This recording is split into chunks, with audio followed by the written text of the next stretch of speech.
Let us pray. Almighty and ever-living God, we beseech Thee to assist the authorities of our city, Vero Beach, with Thy continual blessing, that they, worthily exercising the power which Thou hast given them, may truly, righteously govern the people committed to their charge. Grant Thy heavenly grace, that they may be led to wise decisions and right actions for the welfare and peace of our city. Through Jesus Christ our Lord. Amen. Amen. Amen. Councilman Zudance. I pledge allegiance to the flag of the United States of America and to the republic for which it stands, one nation, under God, indivisible, with liberty and justice for all. So we'll bring this meeting of the Vero Beach City Council for October 16, 2018 to order. Roll call, please, Tammy. Dr. Zudance. Here. Colonel Young. Here. Councilwoman Moss. Present. Vice Mayor Seitz. Present. Mayor Howell. Present. I'm sorry. Now for the approval of the minutes. Does anybody have any changes you want to make to the minutes? None. Make a motion to approve. Thank you. Second. Great. All in favor? Aye. All opposed? Hearing none, motion carries. Now for agenda additions and deletions, I do have a change to the agenda, and that is I'd like to see 8, I guess it would be 8A, under the city manager matters, Florida Power and Light agreements. Yeah, A to D. 8A to D, move to just after D, which is the staff consulting special reports. Does anybody have an issue with that? No. Any other changes? Mr. Mayor, one thing that you and I have talked about on the alcoholic beverages, the permits that come to the city council, maybe the possibility of that being handled administratively, and then if it is rejected for any reason, they obviously have a right to appeal to the city council, but maybe we can make that under the city manager's discussion. Absolutely, we can put that in there. Sure thing.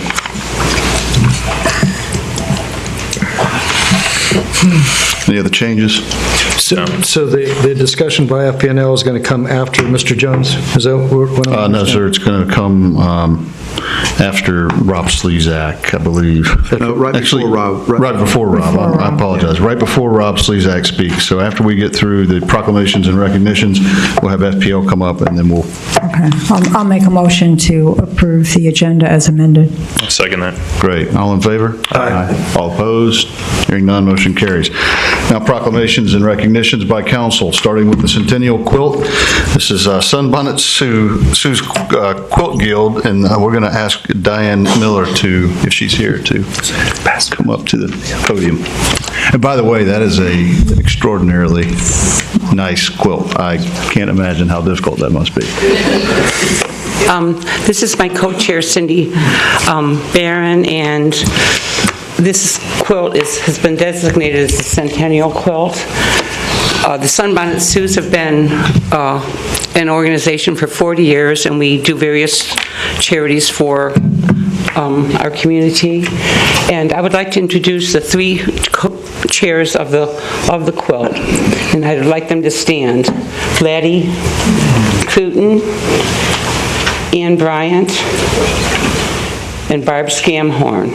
And they are the geniuses behind this beautiful quilt.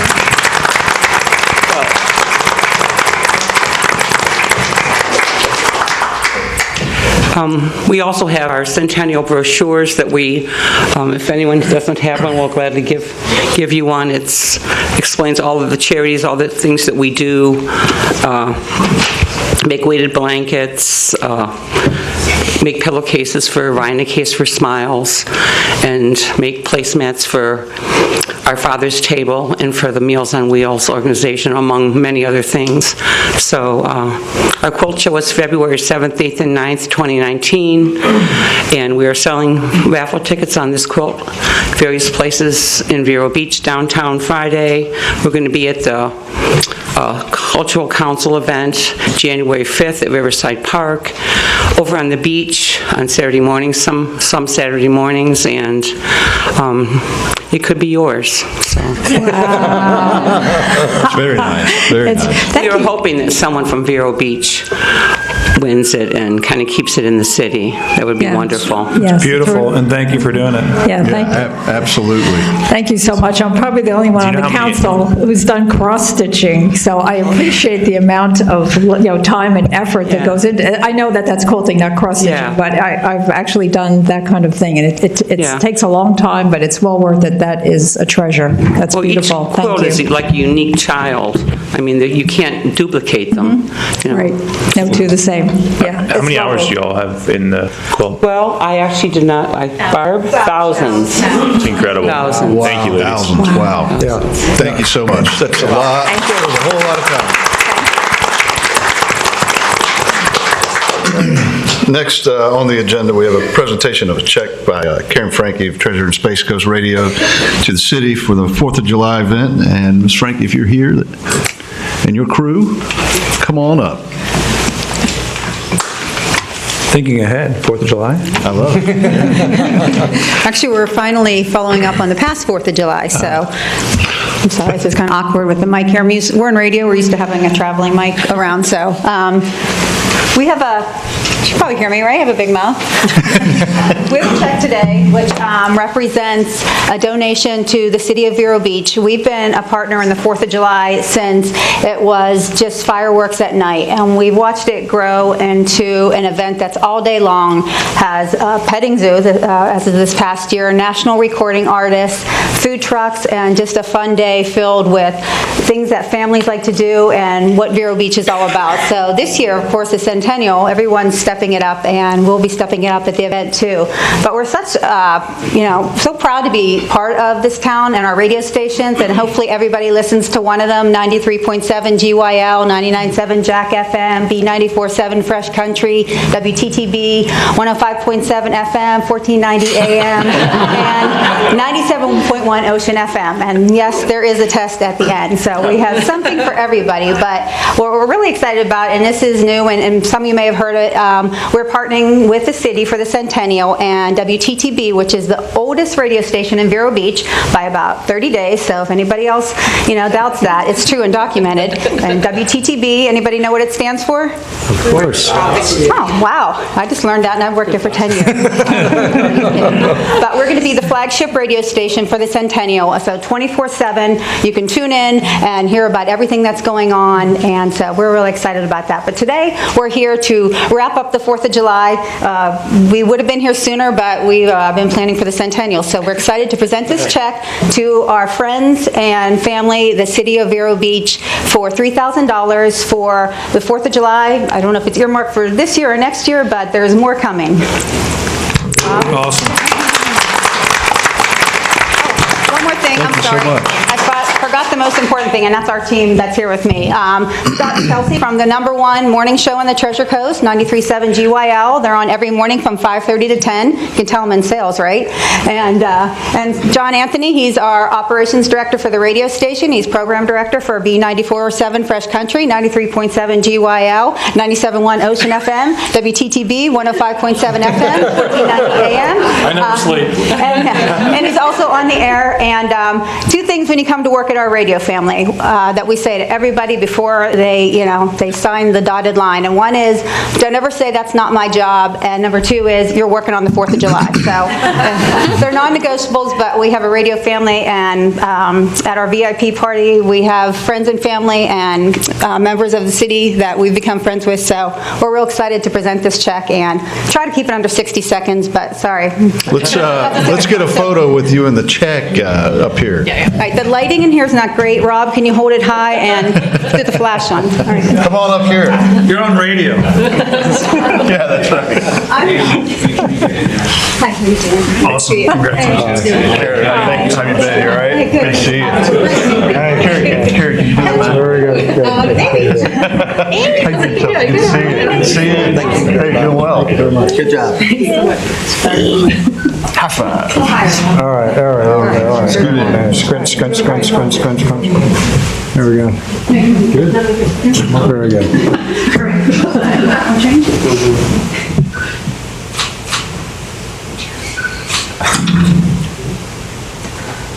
Terrific. Thank you, guys. Thank you, guys.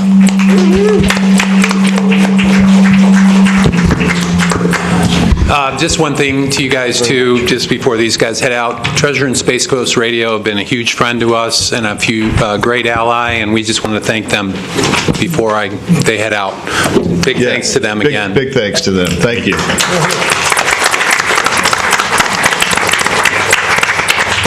Okay, at this time we're going to have a presentation check by American Legion Post 39 for Gold Star Grove, and I'm looking for TJ Tulla. PJ is extricated, but we do have Bruce Cady from the Veterans Council. Well, that'll just do fine. Sorry, I apologize for the last-minute stand-in. I'm Bruce Cady with the Veterans Council of Indian River County, and I'm here on behalf of one of our member organizations, American Legion, the Felix Popple Post, Post 39 here in Vero Beach. And a little bit about American Legion Post 39. They will have their 100-year anniversary on September 15th in 1919, so they are very much part of the centennial of our community. And they were asked and happily agreed to contribute to the Gold Star Grove presentation on Veterans Memorial Island Sanctuary. So I have here, on behalf of American Legion Post 39, a check for $2,200. Wow.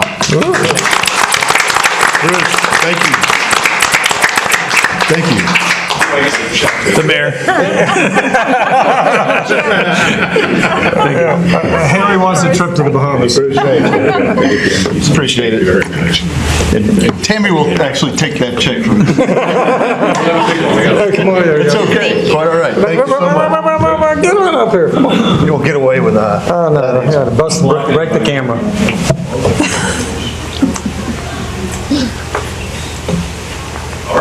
Thank you. Thank you everyone for us too, Bruce. Okay, Mr. Kurt Bresner from ICMA, FCCMA Senior Advisor to present the city with a certificate. I don't think we've ever gotten so many presentations for us.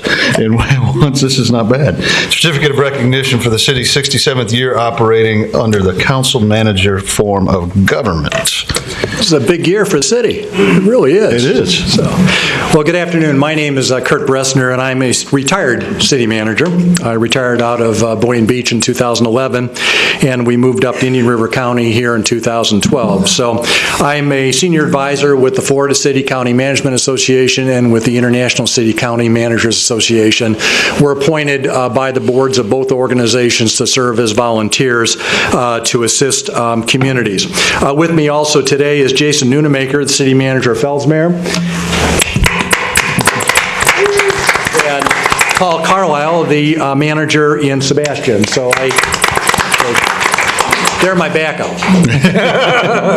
The council manager and the commission manager form of city and county government were created to help separate administration from direct political influence and establish merit-based practices within local government.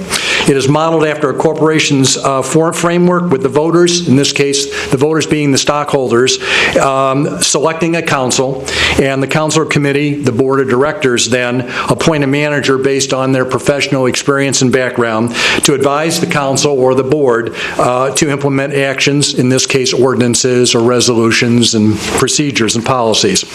Vero Beach has operated under the council manager form of local government since 1951. So that's 67 years, and I think it's fitting that you are beginning your centennial celebration and that the city has had the council manager form for 2/3 of your history as an incorporated community. So the council manager form has been with you for 2/3 of that journey. Vero Beach is in very good company. There are currently 412 incorporated cities, towns, or villages in the state of Florida. According to ICMA's statistics, 227 of those communities have adopted the council manager form, making it a very popular and effective form of local government for smaller and mid-sized communities. So this represents about 55% of the cities, towns, or villages, incorporated areas in Florida. I did a little research on your establishment of the council manager form, and I went back and looked at some of the newspapers from 1951. And one thing that kind of struck me as I was going through the newspapers, the predominant news stories in 1951 were Vero Beach High School and Dodgerville. Those seemed to be what was capturing the headlines at that point.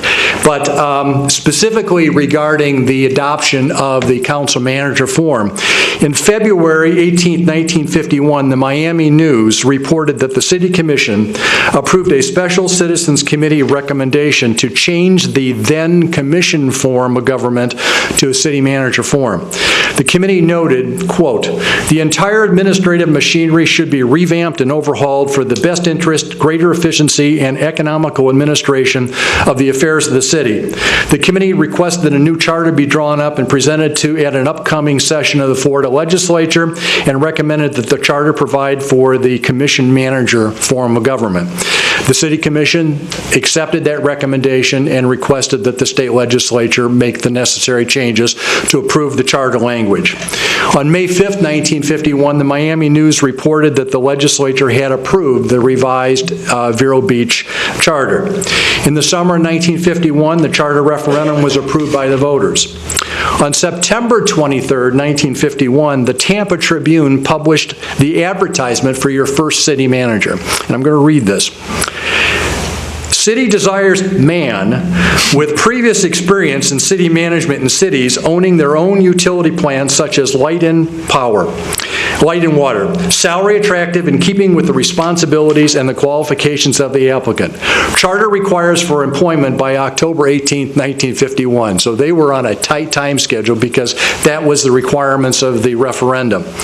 On October 23rd, 1951, the Miami News published a picture of the newly hired city manager, J.B. Mobley Jr., with outgoing Mayor Alex McWilliam at ceremonies marking the institution of this new city charter. Mobley and the 5-member commission will handle municipal duties formally conducted by the mayor and the city council. So that was a photo caption in the newspaper. I'll email the articles to Tammy so that she's got them, but I thought it was really pretty interesting. I didn't have a chance to look at the Press Journal, but I'm sure that, if you go to the library, you'll be similar type articles in the local coverage. But anyway, this kind of gives you a snapshot of really what was going on in 1951 when the form of government was formally approved. So with that bit of local history, it's my pleasure to present the City of Vero Beach with the certificate of recognition for 67 years of operating under the council manager form of government from the Florida City and County Management Association and the International City and County Management Association as well. So with that, I'll present this certificate to you and hope that it's displayed proudly in City Hall. Thank you, Mr. President. Kurt, thank you very much for this, and it is a part of our history as the city manager form of government. Thank you, sir. But Kurt, if you don't mind, maybe we'll get some pictures. Sure. And Jason? Yeah, real quick, I'm not sure if everybody understands, some people think that it's the mayor that makes things operate around here. And although Jim probably didn't answer to a newspaper clipping in the wanted ads, but I tell you what, we couldn't do what we do without our city managers. That includes all these gentlemen up here, and we really do appreciate all your hard work, gentlemen. Thank you. It's good to see you, Jason.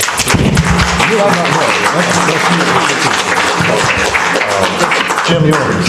Yeah, you get to hold it. There you go. Let's see. Y'all come to the left a little bit. God love. There you go. Thank you. You're good. Right about there. There you go. Okay, don't leave yet.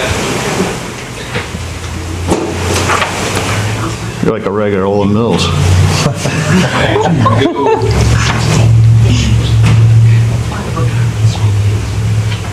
Okay. Thank you, sir. Thank you, Mr. President. Thank you very much. Thank you. All right. Thank you for that. Next, we'll move on to a proclamation honoring the Garden Club, and our own Mrs. Laura Moss will read this proclamation. Yes, it's quite lovely, and this is for the Garden Club to honor their 90th anniversary. Proclamation.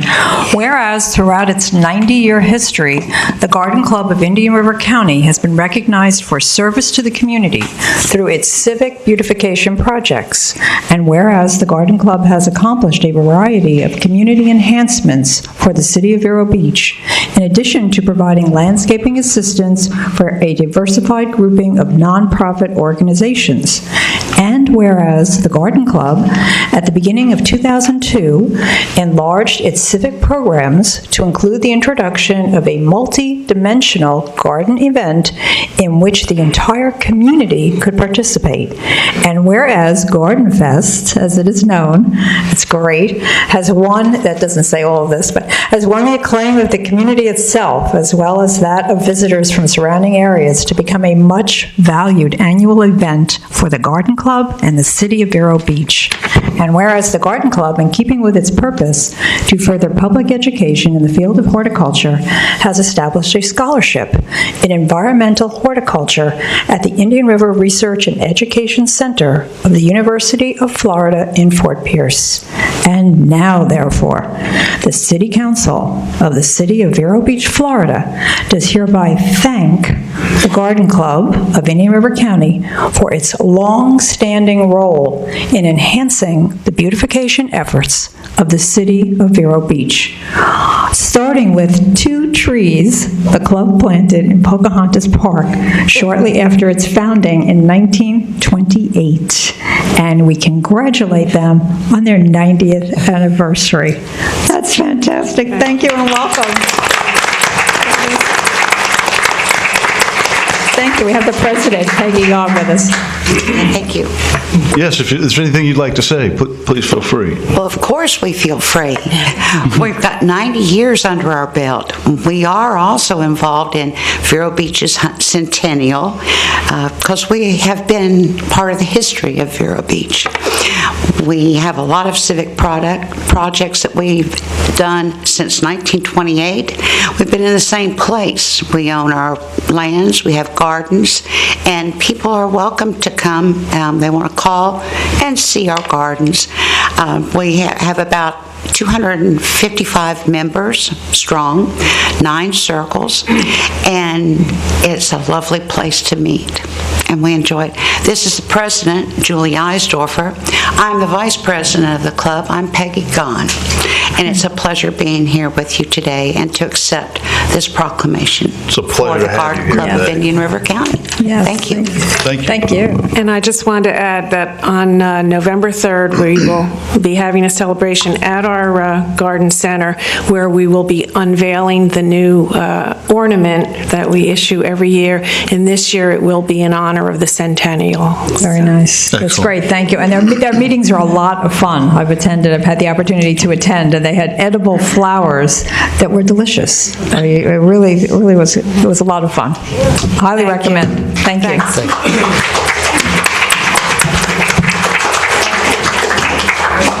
Thank you so much. Absolutely. Thank you. Oh, sure. Thank you. Thank you. Nice. Thank you very much. All right, come on now. All right. To the right or the Sweet. left? To the left.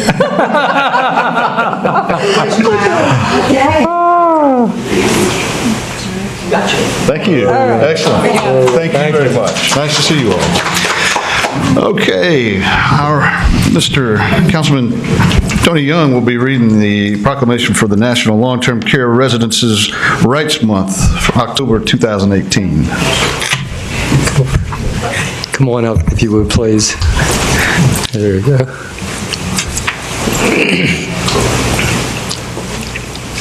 Very good. Afternoon. Whereas there are more than 1.5 million individuals living in 16,000 nursing homes and 1 million individuals living in 50,000 board and care-assisted living facilities in the United States, and whereas there are more than 4,100 nursing homes, assisted living facilities, and adult facility care homes with a capacity to serve over 188,000 residents in the state of Florida. And whereas the Federal Nursing Home Reform Act of 1987 guarantees residents their individual rights in order to promote and maintain their dignity and autonomy. And whereas all residents should be aware of their rights so they may be empowered to live with dignity and self-determination. And whereas we wish to honor and celebrate these citizens, to recognize their rich individuality and reaffirm their right to vote and participate politically, including the right to have a say in their care. And whereas individuals and groups across the nation and across Florida will be celebrating Residents' Rights Month to emphasize the importance of residents being informed about their rights, being engaged partners in achieving quality care and quality of life, and feeling confident in speaking up about what is important to them. Now, therefore, the City Council of the City of Vero Beach, Florida, does hereby proclaim October 2018 as National Long-Term Care Residents' Rights Month in the City of Vero Beach, and encourage all citizens to join in these important observances. Attested, the City Council of Vero Beach. Thank you. Thank you. You're welcome.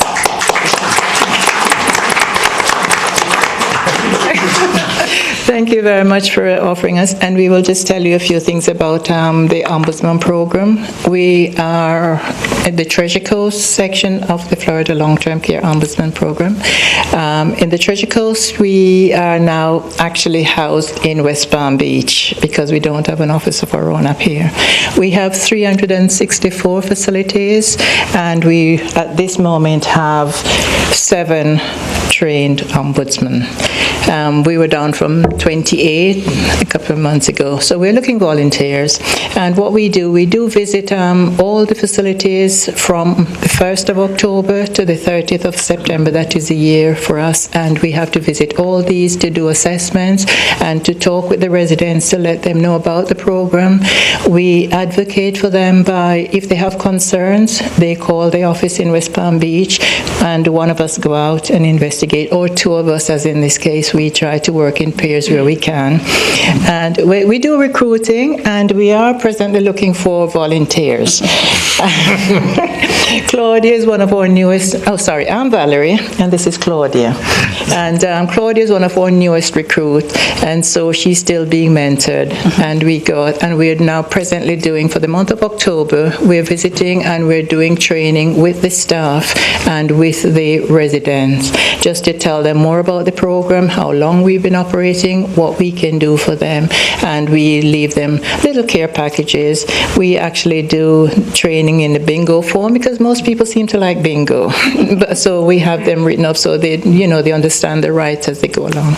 And we thank you very much for your recognition. We thank you very much. Yeah, for all your hard work. You've done the work. We recognize that. But don't hesitate, if you have anyone in long-term care facilities, call us, because we're always there. We are not a 5-day week. Right. We are a 7-day, 24 hours, and whenever you call, we are ready to answer the call. Thank you very much. Thank you for all your hard work. Thank you.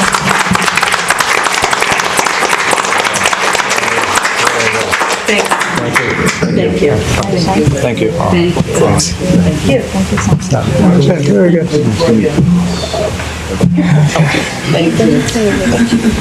Thank you. Thank you. Claudia, let's get a photo up here. You want to, Claudia? Oh, sure. You want a photo?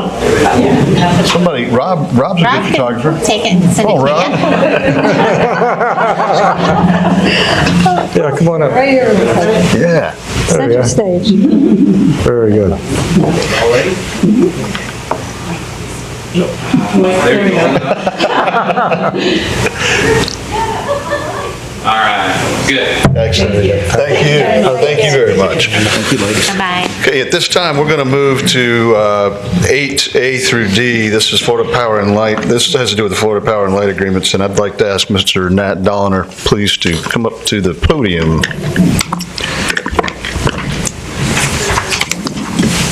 Good afternoon, Mr. Dolliner. Good afternoon, Mayor and council members. Excuse me, it is a pleasure to be back before you. My name is Nathaniel Dolliner of the Carlton Fields firm, Tampa office. I haven't had the pleasure of being before you since last March, I believe.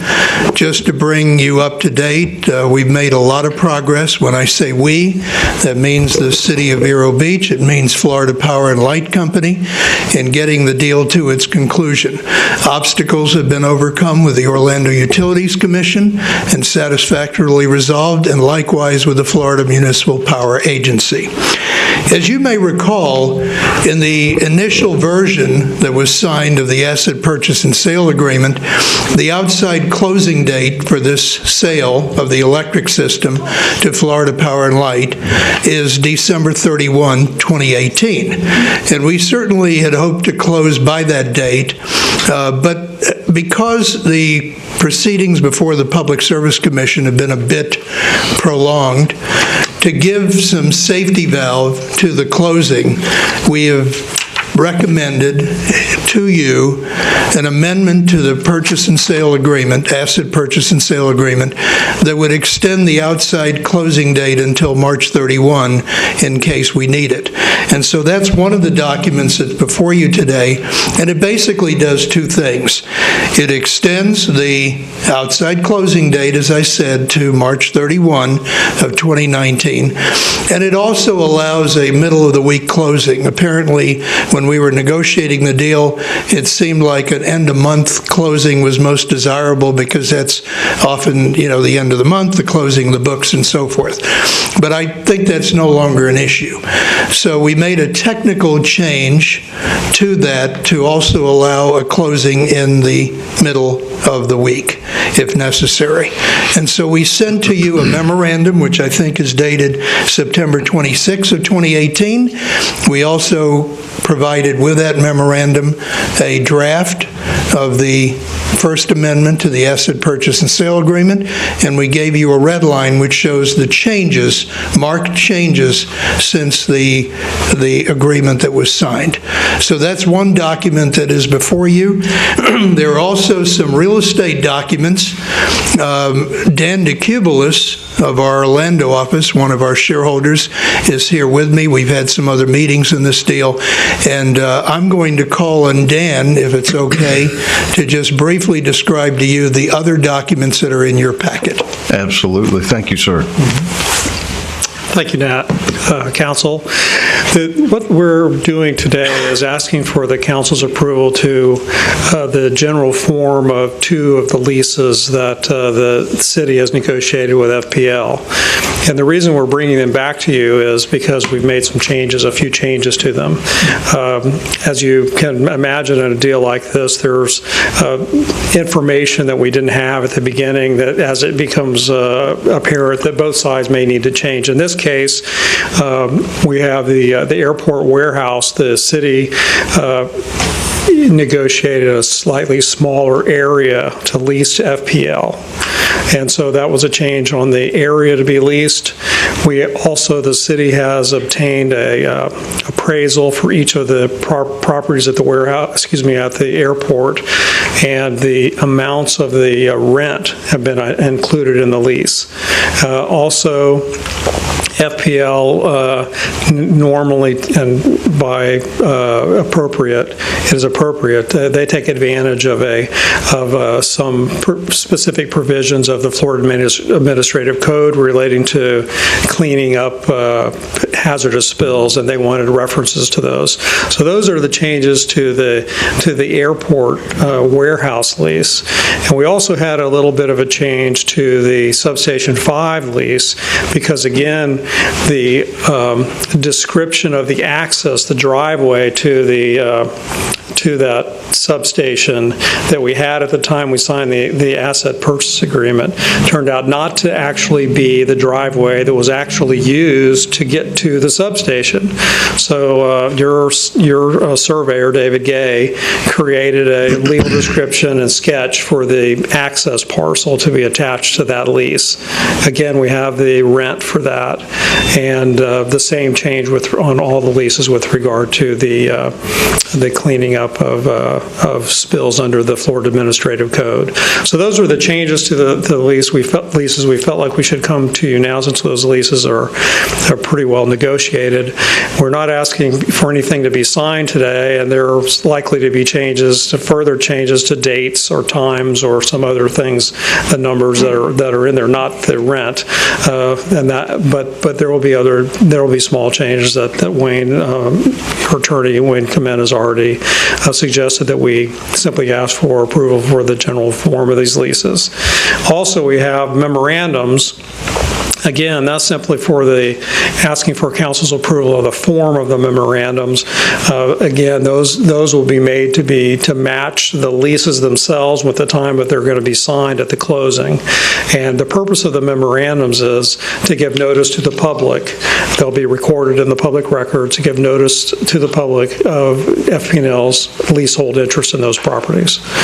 So those are the things that we have. There's one other item, and that is a legal description that we didn't have at the time, and that is a legal description of our power plant site. But don't think that there's anything to be done with the power plant site. Simply, we didn't have that exhibit at the time. We need to get it attached. Any questions? I do. Sure. First, I'm totally in favor. I understand the prudence of extending the deadline in the event that we cannot close sooner than that. But my question is that if we were prepared to close, or we were planning on closing on October 1st, and this is costing our community $2 million every month that we don't get out of this electric deal. And so my question is if for some reason we can close a lot sooner than that, is that what everyone wants to do? Is that still what FP&L and everyone wants to do? As soon as feasible, once we get past the PSC, is this going to close? Are we going to end up waiting till March 31st, or is this going to be something that's going to happen maybe a month or a month and a half from now? Understand. Councilman, let me ask Nat to respond since he's been working on that part. Yes, Councilmember Zudans, I believe that the hope is that we could have a closing in the middle of January. I say hope. I don't want to put it in stone, but that's what we would hope. And there are representatives from Florida Power and Light that are here as well. And I think everybody wants to close this deal as soon as possible. But we need to get past the remainder of the PSC hearings and the PSC decision and make sure that we're in a position then to be able to close. But everybody wants to close this as soon as we can. Val, just to note, the March 31st coincides with the FMPA date. That's the reason it was picked, because our contract with FMPA would have to be renegotiated beyond that date. Okay.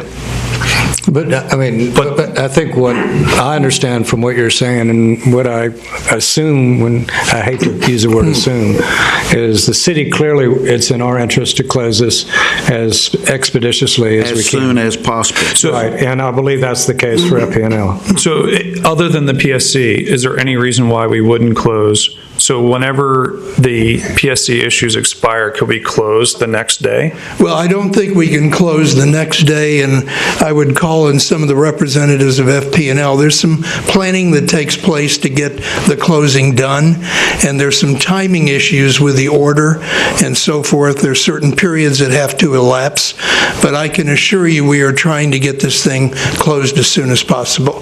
We're also working on some odds and ends, incidental matters that have to be worked out with the real estate, but we have overcome so many obstacles. Again, when I say we, it means the city and it means FP&L to get this deal done. So we're working very hard to do that. I appreciate that. Thank you. Thank you. Thank you. A question in regards to the warehouse. You said that the lease area was smaller than originally anticipated. Is that right? That's right. The city Public Works needed a little more of the area than was originally anticipated. Mm-hmm. What I mean is we intended when we did the asset purchase agreement, we wanted to lease all of that warehouse area, the land and the building, to FPL. Came back after some further thought by some of the other city staff. They still needed a little bit of it for staging and for equipment, and so we changed the area slightly in order to allow for the city to continue operating like it does now. And that's supported by our other side of the coin? It's supported by everyone. By everyone. Everyone. Yes. Okay, good. Any other questions for the gentleman from Carlton Fields? Would FPL like to say anything, or does anyone have any questions for FPL at this time? Okay, then. Nope. We need a Do one vote, by or should one? we just move on? Yeah, we need a public comment, and then we can move on to a vote. If you gentlemen want to have a seat, we might still need you for a moment, but feel free to sit down if you like. Is there any public comment on this issue at this time? You pass that, Jim.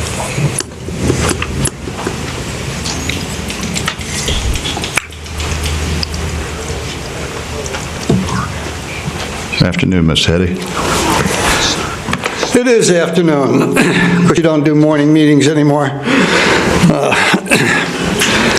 Can any council member explain why $140 million of the proceeds of the sale are not going to the people who paid for the electric utility, the city ratepayers, the city taxpayers? Back in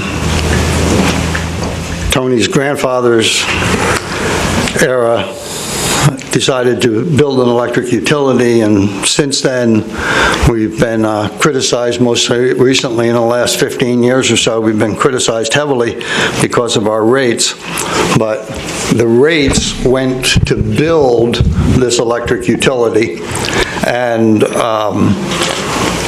you know, the people that paid for the building of the electric utility probably ought to get the proceeds. I can tell you that if you buy a house and you build a house and you make it better and then sell it, the money doesn't go to somebody else, the money goes to you.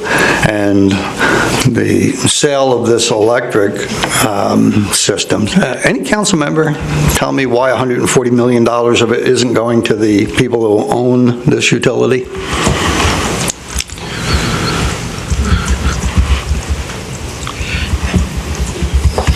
Silence is deafening, but the public, I hope the public realizes that they own this electric utility, and not one elected official here can, on the public record, explain to the public why their money is being divvied up in some smoke-free back room, as Mr. Gafanti would say.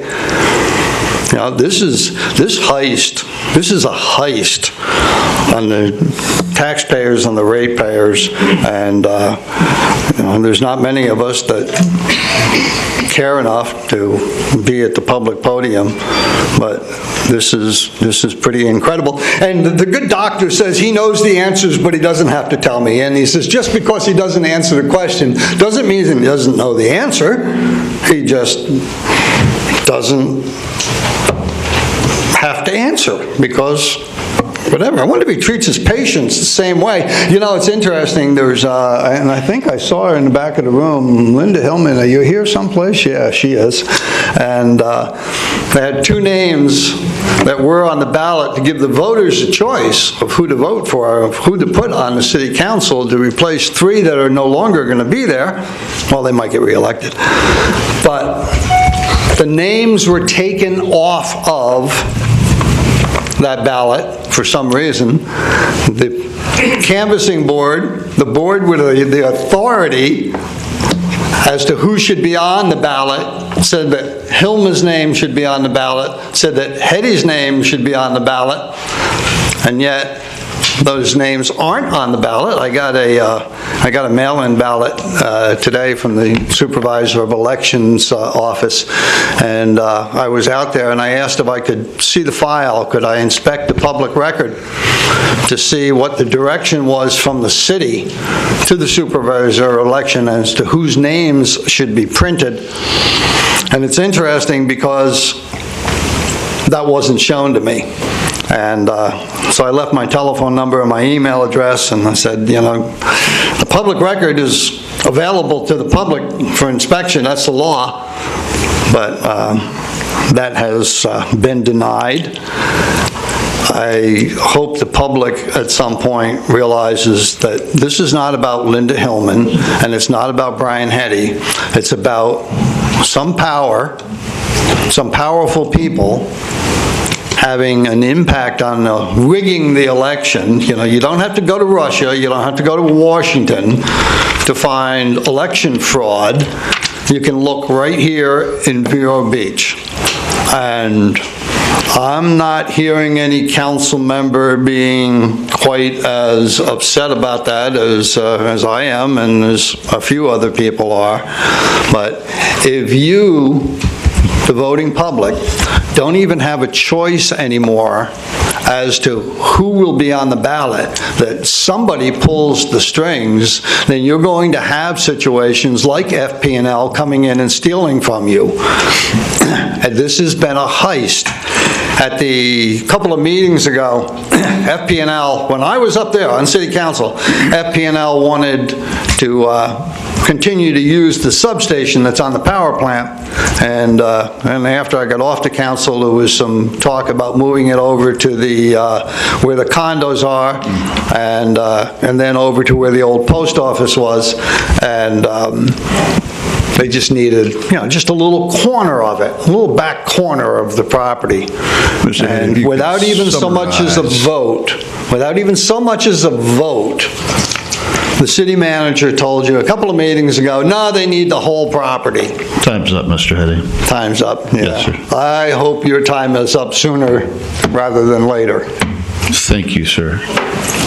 Just as a point of information, I asked the city attorney to address this. We were instructed not to engage in conversation. Mr. Heddy filed a complaint with the Public Service Commission, which since has been dismissed, and he's also filed multiple lawsuits against the city, including the period of time when he was served on council quite a number of years ago. So I'd ask the city attorney to address that. I think we were advised not to engage in conversation. And the lawsuits happened because the council refused to turn over public records, and you, Laura Moss, right now have several public records requests, and you've refused to cooperate. Mr. Zidan's is in the same situation. It's unbelievable how you guys break the law, hide the public record, Mr. Heddy, you're and out then of hide order behind again. some lawsuit Making this a nice nonsense habit. You're out of that order. I Please have a sued the seat. city. I sued the city to Please get have a public seat. answers to You're out of public order, questions. I'm asking the city attorney to address it. I'm not sure what you want me to address, other than we have pending litigation lawsuits regarding the election situation, and that was brought by Mrs. Hillman, not Mr. Heddy. But yes, I have advised council we shouldn't be discussing the matter. That's I was referring to that. Right. Thank you. Yeah. Thank you, sir. Rob, would you give them a hand, please?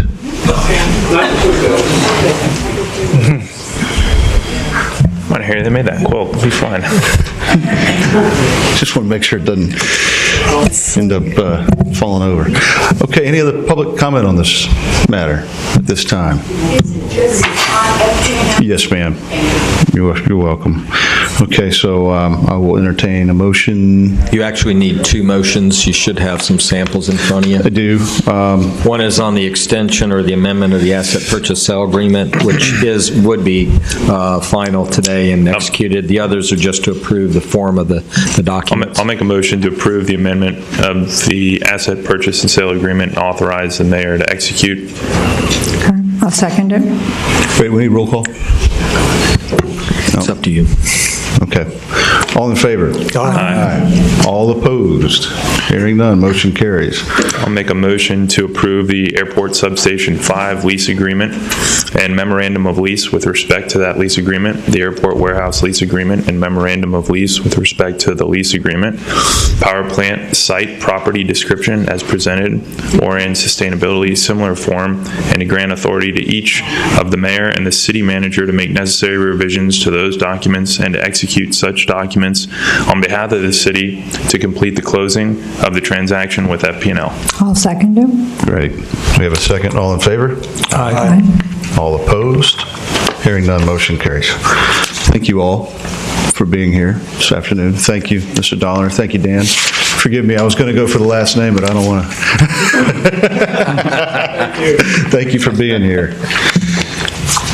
Let's go back to our regularly scheduled program here. We're going to have now staff consulting special reports. This will be an update on the Recreation Department and an overview from each of their sites. Mr. Rob Slezak, the Recreation Director, is doing this for us. Good afternoon, Council. Good afternoon, Rob. How are you? Hanging in there. Thanks for giving them a hand. Appreciate it. Oh, you're welcome. Hey, before I get going, I wanted to thank the lifeguards and the Public Works and Engineering group for doing what they're doing on those beaches right now. Hopefully, we'll get the answer to all of our questions regarding that confirmed by tomorrow. I just got conversation with the county. So what I wanted to get to, Jim, and for you all is that, we discussed a number of these items at budget and also when we did our rate discussion. And I wanted to give you an overview of when we're going to get going and what we've got going, and then from there, present it to you guys, and if you had any questions, to fire away. I know you guys got a long meeting, so I just want to get this report to all of you. Great. Thank you. Thank you. You're welcome. Rob, do you want to just hit on the highlights real quick so everybody in the public will know what's... Sure. First of all, from our non-revenue generating expenses, one of the things that was brought up that we're going to do in between Memorial Day and Labor Day is we're going to have our lifeguards guard our beaches until 7 o'clock in the evening. In addition, we will be increasing our fees at a number of our sites, including the tennis courts, our gymnastics summer camp, etc. One of our goals is trying to offset more of our costs. In addition, some of the new things that are coming is that we're looking at having charges for our pavilions and the Royal Palm Point Fountain, etc. In addition, we've got some new things like membership over at Leisure Square that we're going to have. And we are also, looks like we're going to be getting some of our facilities back. We've got the River House back. We've already have 106 rentals so far, and we're just getting going. And the Grand Pavilion is also something that we hope to have back here in months to come. Any estimate by chance? The last time I heard, I think, was April or May. Okay. So, then let me see if I have anything else that's from my list here. Pavilions, naming rights was a big one too. I have spoken with, or Jim has spoken with, 3 different foundations in the idea of possibly naming rights for some of our facilities. And we've gotten to the attorney's office. I know Wayne and his group are going to look through all of that and put it together and come back to you all with a resolution. But I wanted to at least give you a general idea of, some of the paperwork and what we're looking at cost-wise, etc. And again, the goal is to try and offset some of the things that we do out there. Terrific. Okay. Thank you. I just want a couple things for the public. The documentation and the recommendations that Rob has put together with his staff, I think, is pretty amazing. You've really covered the waterfront there and looking at opportunities where we can take advantage of the citizens to support what we're doing, and the kind of a partnership between the community and the government. And I think it's worked well in the past, and hopefully I think it'll work well in the future. And then we really were very quick, but yesterday I just want to underscore was a demonstration of how the government should work in regards to the red tide, because the red tide is something that impacts the community, and with the coordination between the people on the ground, which are the lifeguards, and the recreation department, and the city manager, and the city council, as well as the county commissioners, it's a coordinated effort. And and you say, well, it's just merely red tide, call red tide, and it's not simply that simple, because the governmental agencies reach out to Fish and Wildlife Service, they reach out to the health department, and the criterion for that is one that has to be, it's not a knee-jerk reaction. It's something that has to be dealt with. And the fact that the county has anticipated that, as well as the city, is something that reflects what we want to see in municipal and community governing. And, you say, well, how do you confirm that, and what does it imply? I mean, it implies that you have a rec department director, as Rob is, who takes care of his lifeguards, who communicates with the city council, and it has a city manager that speaks to the press journal, so you have a coverage so that people understand what's being done. So I know this may sound like a litany of actions, but it's really something that reflects the quality of government that you have here in Vero Beach, and it reflects the quality that you have with the Recreation Department. And so on behalf of the City Council, I just want to say thank you, and for the public, you've done a good job. Well, thank you for that. Just to let you know, too, there might be a number of reports that you see out there regarding what's been going on, but I just got off the phone with the county, and we are waiting for the Fish and Wildlife to give us their affirmation. We really pretty much know, but we're going to wait until we get that. I know that there's a number of reports that you're going to hear out there, and a number of people are going to be reporting a bunch of things, but we're waiting for that, and we should get that tomorrow, and I'll let Jim speak on that. And that report will be supposed to be 24 hours after they took the samples, which was yesterday, right around 4 o'clock. So sometime this afternoon, we may get the reports back. If it comes back as official red tide, we will be putting yellow tape on the walkways down to the beach.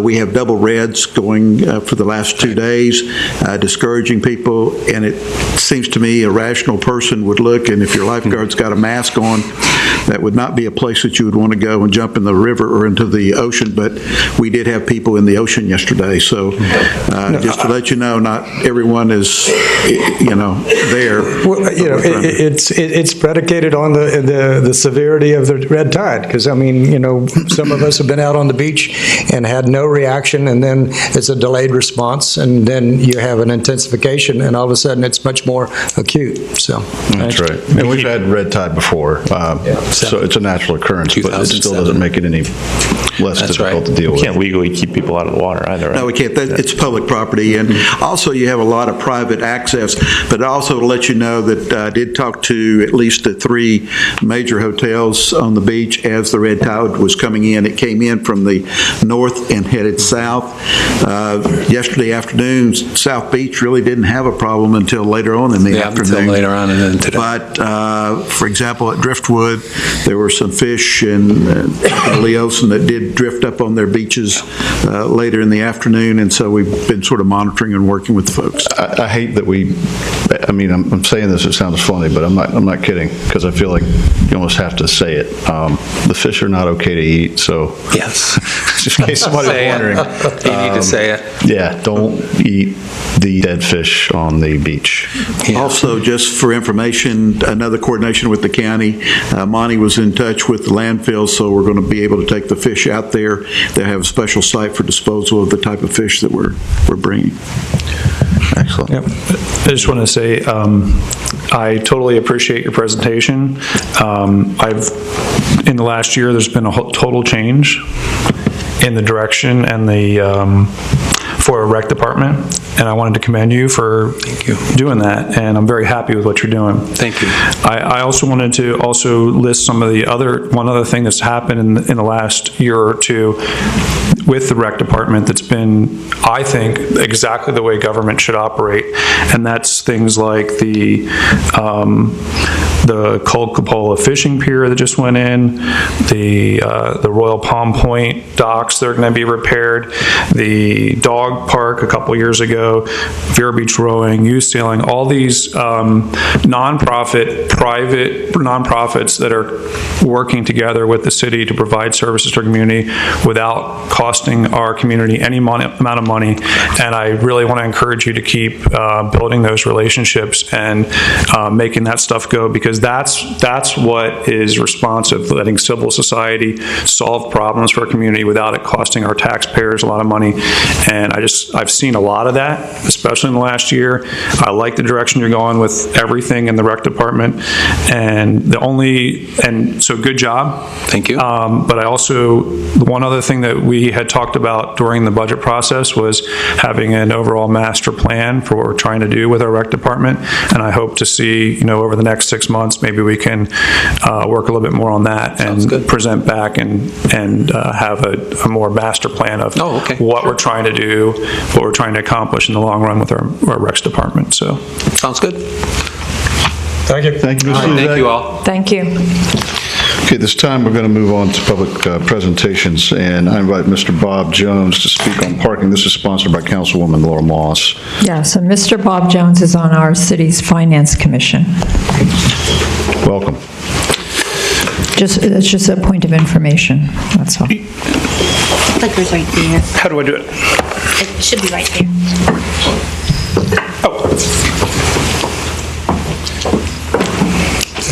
Holt's got it. There you go.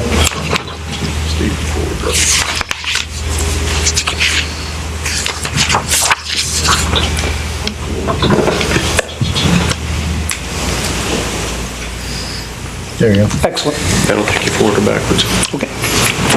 Mayor Howell, council members, city managers, residents. My name is Bob Jones. I reside at 405 Date Palm Road and have been a part-time resident since 2013 and a full-time one since 2015. I'm at the opposite extreme of Alma Lee Loy, but I share her passion and the magic of this wonderful city.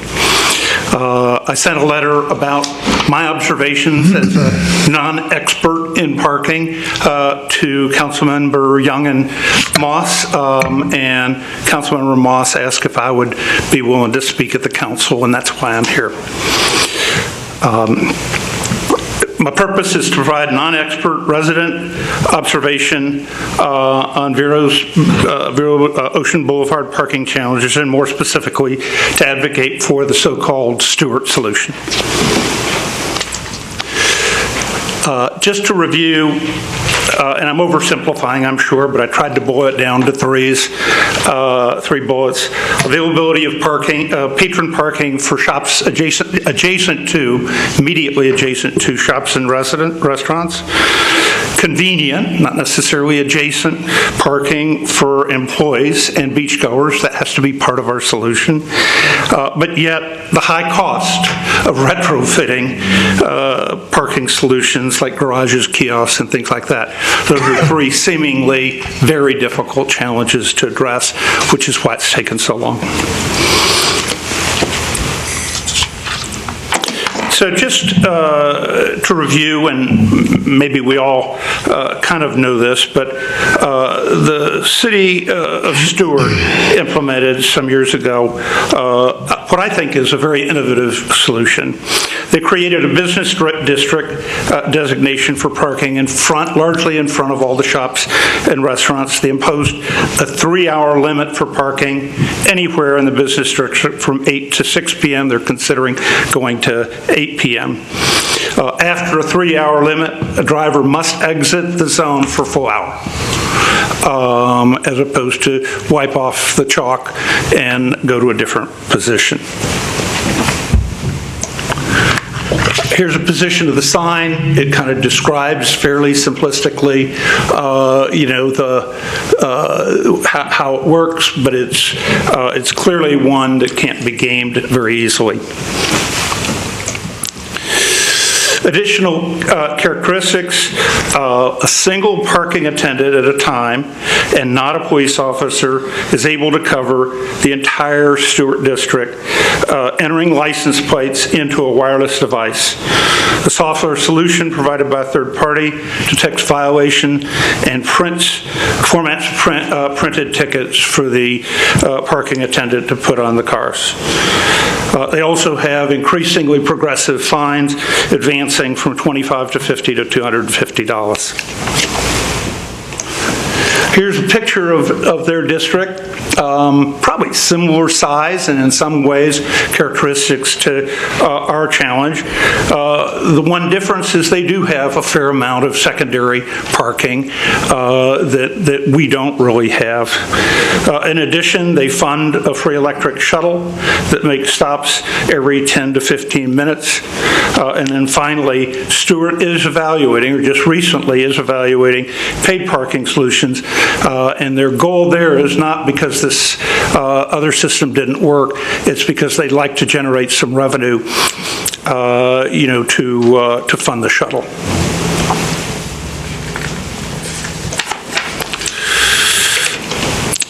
How might the solution apply or benefit Vero?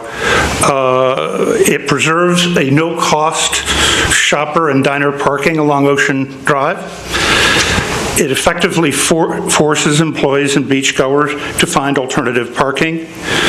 Hopefully it motivates employees and employers to find near-term accommodations, because clearly there isn't enough space today to handle all needs. But at least it protects the businesses that are part of the magic of the Ocean Drive. It would appear that it could be implemented fairly quickly and tailored to Vero's needs. If we decide it's 2 hours, if we decide we want a 2-hour exit from the zone, we could probably define it any way we want. And finally, it doesn't appear that there would be a big financial commitment that the city would have to make, as they would have to with kiosks. Kiosks do work. I lived in Annapolis before. There were all sorts of complaints when we went to a kiosk system. Those complaints pretty much went away once they were implemented. But I think Annapolis is different. It's a bigger city. It's much more of a destination city. I think it has the scale to probably make some money on parking, and I suspect that Vero would have a hard time doing that, or making significant money on it.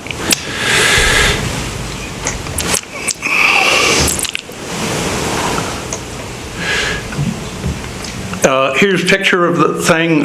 We're all familiar with it, but clearly it's to highlight that more capacity is needed. Largely, and I would argue, largely targeted to full-day employees and beachgoers. And I'd argue that it ought to be centrally located.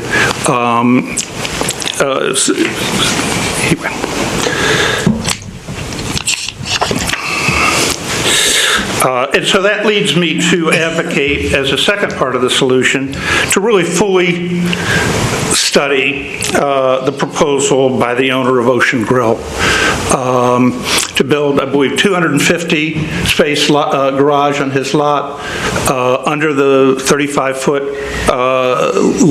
height restriction limit, perhaps attractive first-floor retail space, and then it also avoids a potential hotel or restaurant on that site that would add to the parking challenge, as opposed to consume the parking challenge, which a garage would do.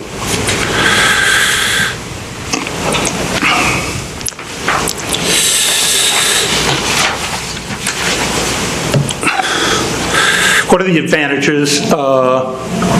It's centrally located and adjacent to Beachland Boulevard as a feeder street.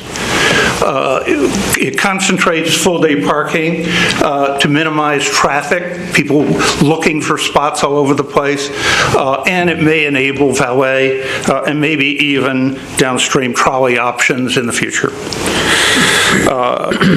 Unclear what the financial model is to me. I haven't seen a lot of that. That's probably the biggest issue, because clearly it's going to be costly and the property is very valuable. But it would seem to be an ideal location for the supplemental parking the city needs. And so I'm advocating that this be fully explored by city management and the council. In closing, I'd like to take this discussion a little broader and to the notion of urban centers. And I think it relates to parking, but it's really a broader issue. I personally advocate doing everything possible to further strengthen historic downtown as well as Ocean Drive, rather than further fragment our urban footprint. Those are already special places. I think they could be even more special. They've been made more special. The American Icon, some of the development along 14th Avenue. And so we should strive to enhance those special social spaces that are adjacent to key residential communities, outside dining, music, etc. We should slow down strip mall proliferation and exploit leverage the huge transformation that's happening right now in retailing that is principally driven by e-commerce, but it gives us an opening to have the right retailers in a concentrated social space. This was my biggest issue with the Dodgertown Golf Course proposal, because it created another probably lovely urban center where no one lives. And I really advocate for making the urban centers that are adjacent to where significant residential communities exist, strengthen those. Attract the most enlightened developers and shop owners versus having them push to create new ones. Clearly, we had an enlightened bidder on that project. Let's challenge him to help us kind of strengthen downtown, historic downtown, rather than create something someplace else. And then finally, let's facilitate access to these two key urban centers, mini centers, by providing golf cart, bike, and parking solutions. So anyway, thank you for listening, and that's all I want to say. Oh, perfect timing. Thank you for coming in. Mayor, can I make a suggestion? We have item 4B1, which is parking systems. Right. If it's okay with council, maybe we'd have just a short dialogue here, because we're rolling into public comment, and I know we got most everyone here that wants to comment on that. And I was going to say, if I think probably in line with what you're asking, because we are going to go into public comment, and this is the part where you can speak about anything for 3 minutes. If you wanted to take that opportunity now to speak about the parking and not later, I would appreciate it if people don't double dip. But if you want to do it now instead of waiting until later, that would be fine as well. Is that kind of in line with what you were asking? Yeah, sure. Yep. Okay. So, but first, I just had a question. Yeah, can I ask a question? Is that okay? Yeah, that's fine. No, seriously. You want to ask a question? Go for it. Because I heard about the Stewart thing a year ago. Actually, before I was running for city council, I heard about the Stewart thing. I was very impressed with the idea, and I thought it would be something that we should definitely look at. And thank you for taking the time to come and present an idea that was a little bit different than what we were talking about, because that's useful to us for making the right decision. But one of the thing in Stewart, my understanding, is the reason why it works so well down there is you have 3-hour parking zones, but you also have a whole bunch of all-day parking zones. And then you have a shuttle system that connects the all-day parking to the areas that are in the 3-hour parking zone. So if you're an employee, and we have to consider the employees too, there are more than 100 employees in just the 3 hotels and all these other places there. They need to park somewhere. If you implement a 3-hour parking zone, but you don't have some alternative all-day parking zone with a shuttle that employees can get to, then and in the Stewart thing where they have a progressive fines where it goes $25, $50, $250 for violating this 3-hour zone, where are workers supposed to go? And how are we going to solve their problems? So I understand it works really well for them, but they have a different situation where we don't have an all-day parking zone where we can put 250 employees. I suppose you could define the parking district that's 3 hours or 2 hours, whatever. Tell us where that is. A little narrowly, fewer of the spots. I don't have a solution to that. I acknowledge that we don't have centralized parking, but I do think it's a tool that could be applied maybe in a slightly different way to free up enough spaces so our businesses don't die. Wait a second. So So I seriously looked into this, and I got the chief of police Chief Curry to look into how much it would cost to do the electronic scanning and do a 3-hour zone. The software is out there. It's available. It doesn't cost that much. It's about $70,000 last time I asked, I think, to do this. You could totally enforce this 3-hour parking zone, but then where are employees supposed to park? It's a challenge.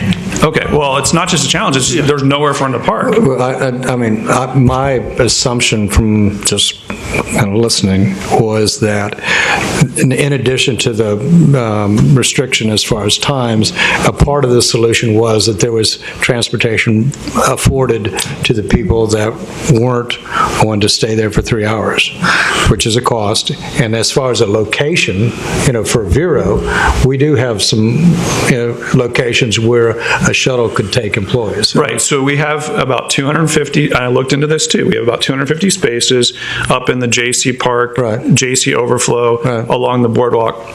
But where are you going to get the money to pay for that? Right, okay, well but that's $200,000 a year. The space is available, but the trick then comes how to afford the transportation for those that need to access that. Yeah. Well, it has to be.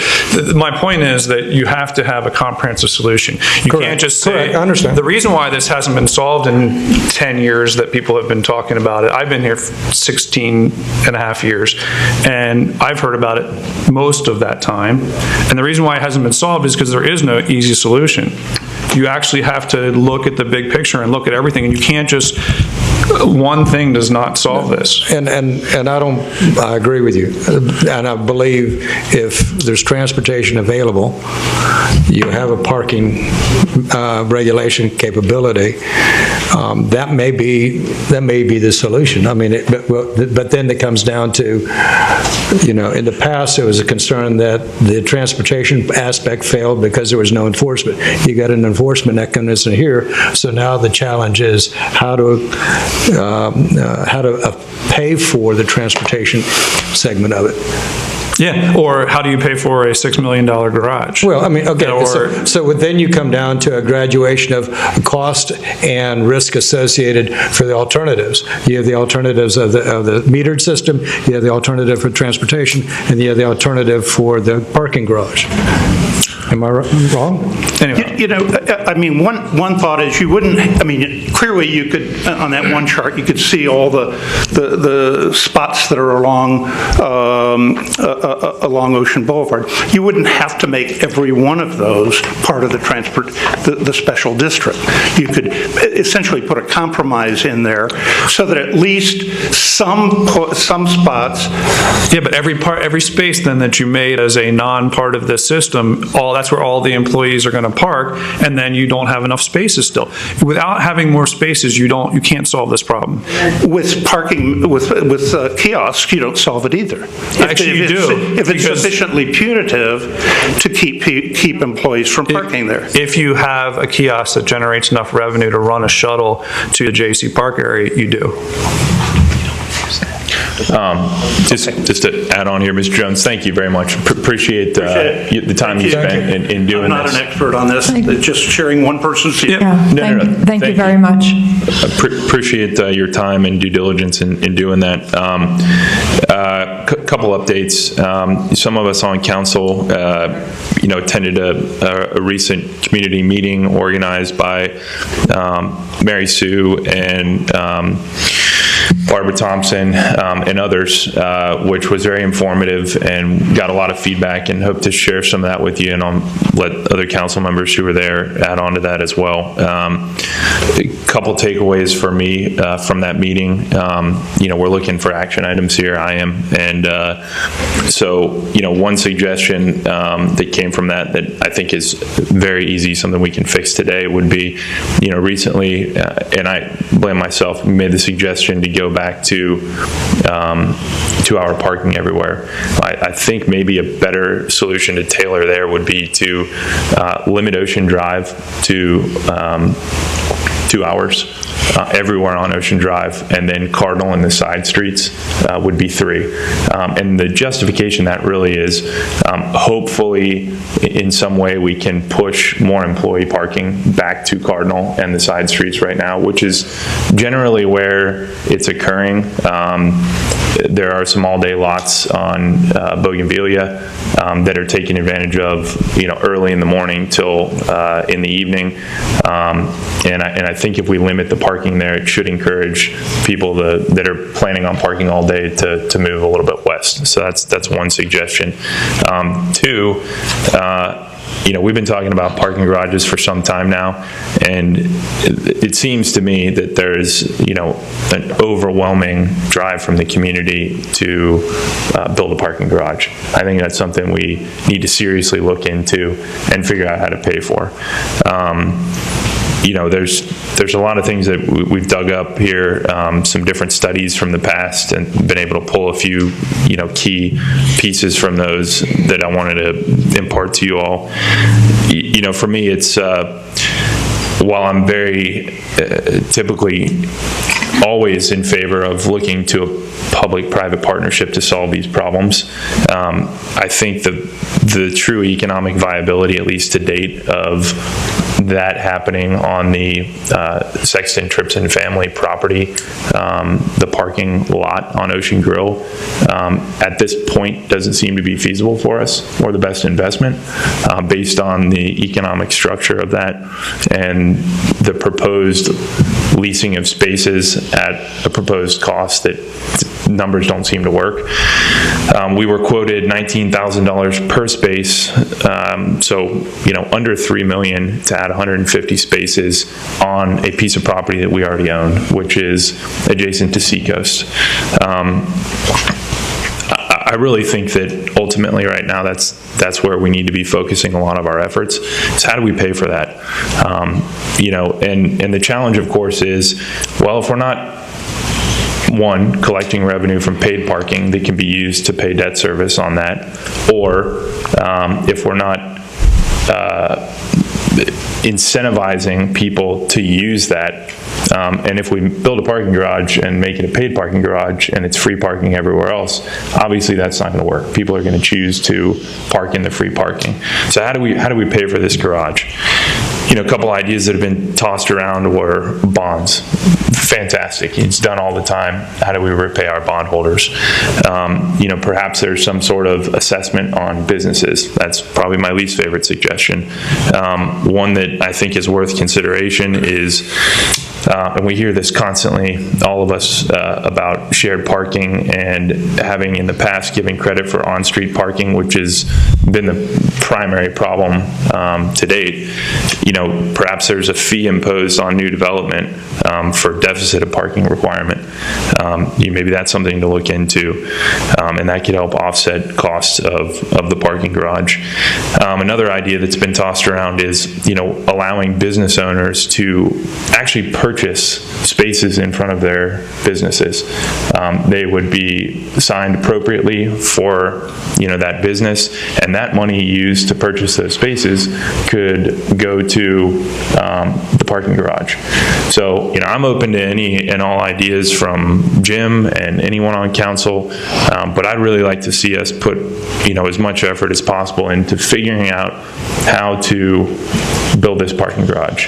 If we could continue in the future to be the city that doesn't have to have paid parking, great, I'm all for that. It affects me just as it does anyone else. So if we can keep parking free, all the better.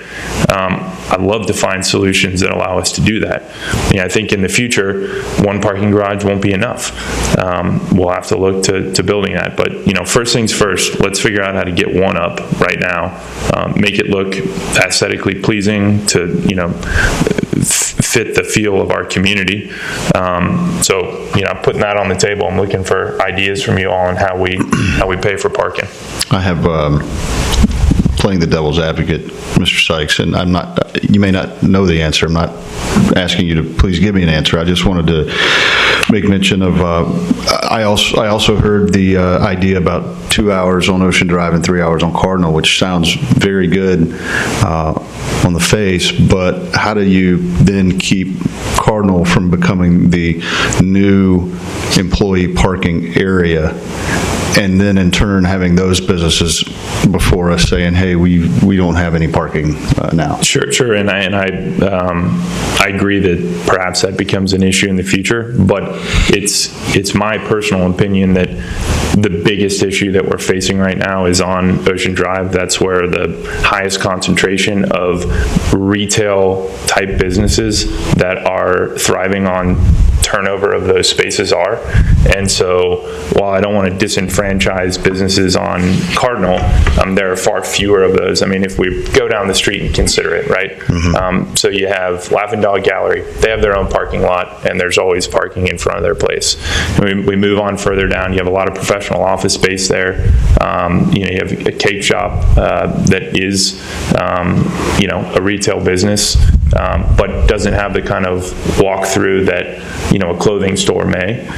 You move on further down. Tides really is not an issue. They're not open for lunch. Parking doesn't seem to be a huge problem to date there, even in season. You may have to walk a little bit further. You move on down from there. Sorensen Real Estate has some of their own parking. They have about 4 or 5 spaces in front. Doesn't seem to be a huge issue there. We haven't heard them come and complain whatsoever about that to date. And then you move on down and you have Casey's and the post office. I wouldn't take the time to list all the businesses on Ocean Drive, but I can assure you it's significantly more, and that's where we need to kind of focus the relief efforts. So that would be my argument on proposing 3 hours on Cardinal and the side streets, and leaving Ocean to 2. Yeah, you're quite right. Most of the businesses on Cardinal do have their own parking off street, so that's and I'm in favor of 3-hour parking beachside, so I will take you up on that offer. As far as the garage is concerned, and I know this is, I think we all probably feel the same way. I mean, we've all expressed the fact that we don't want to keep kicking the can down the road. We want to do something, and status quo has done nothing for anybody. It's an ongoing argument. The garage on the property adjacent to Seacoast, I'm not opposed to it. I just wonder what, in my mind, that solves a very small problem. It solves maybe some of the problems to the south and will remain with problems to the north. And also, I think, if I'm not mistaken, there's only one lot left to the north. And I can hear you back there. Could you keep it down, please? Appreciate it. Thanks. And we have one lot left, so it would be ideal. Obviously, it's not going to be attainable, but to put another parking garage somewhere in that vicinity was made. Good point to that by the city manager made to me was the people who have the single-family homes, which would be behind that, probably wouldn't be too appreciative of a parking garage going on that lot. But which lot is that? It's kind of just to the west and north of Bobby's. West. Gotcha. Yep. So, I'm sorry, I didn't mean to interrupt you. No, you get the idea. Yeah, so I think that you solve some of those issues with greater enforcement, right? So maybe at that point when we have the parking garage, and prior to that, even if we get creative with how we're enforcing and the times, et cetera, we start to really phase into that beach district concept where we're really aggressively monitoring parking on street, and if we do that, I can't imagine why we wouldn't see more hotel employees, business employees choosing to park in a free parking garage where there is no risk of getting a ticket. Even if it's 5 blocks down? Even if it's 5 blocks down. I truly do. If we get progressive with the ticketing, I think you're going to find, and we hope at that point, that our businesses and hotels. That was such a huge takeaway, is, we have community members here who want to help us do our job, which is to go out and network with all of the various businesses and say, guys, we got to get together on this, and everyone needs to be encouraging their employees to park there. So I'm hoping a combination of increased and more frequent fines with our community working together to encourage employees to park in the garage will alleviate the issues that we're having, not in perpetuity, but hopefully for the next, several years down the road. And final question for you, thank you for that. Final question for you with the purchased spaces for businesses. I assume that would be kind of more similar to a leased situation, be it an annual one-time fee or a monthly fee or something that effect? It doesn't matter how you structure it, as long as we understand the concept there is, businesses would be paying to have exclusivity of spaces in front of their store, and that money would then go to offset the cost of a parking garage. Thank you, sir. Any other discussion on that matter or some questions for Mr. Sykes? Nope. I do have a question for Monty Falls before we get into any public comment.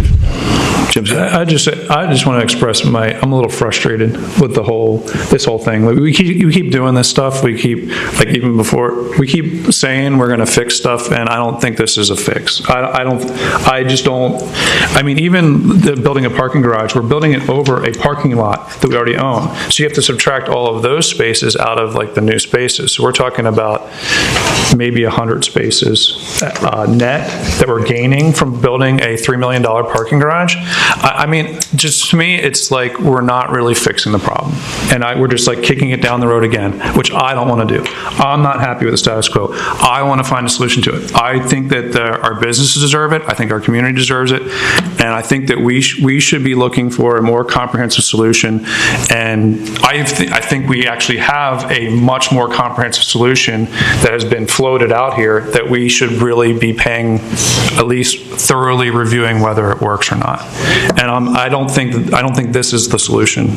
I don't think those things really are going to change this problem. So, there's a lot of points I don't disagree with you on, but I'm doing my best to try, and everyone in the community's got a lot of great suggestions, and some may work, some may not, but I think at the end of the day, you kind of got to look at what's the cost of parking spaces, right?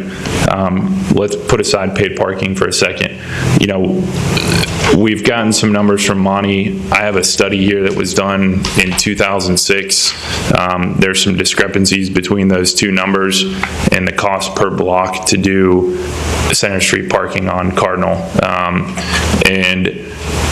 Based on Monty's initial numbers, it appears as though it's going to be very costly. And what is that per space? I think we have a pretty decent understanding that a cost of a new parking space, other than the ones that we found and were able to pull out of curbs and grass and whatever else, it's not cheap, but it's worth a lot to the city. It's worth a lot to our businesses. So ultimately, we can enforce all we want, but at the end of the day, I think we got to create more spaces. That to me is a bigger solution. Now, we can do other things in the interim, but for me, the end goal is how do we create more spaces?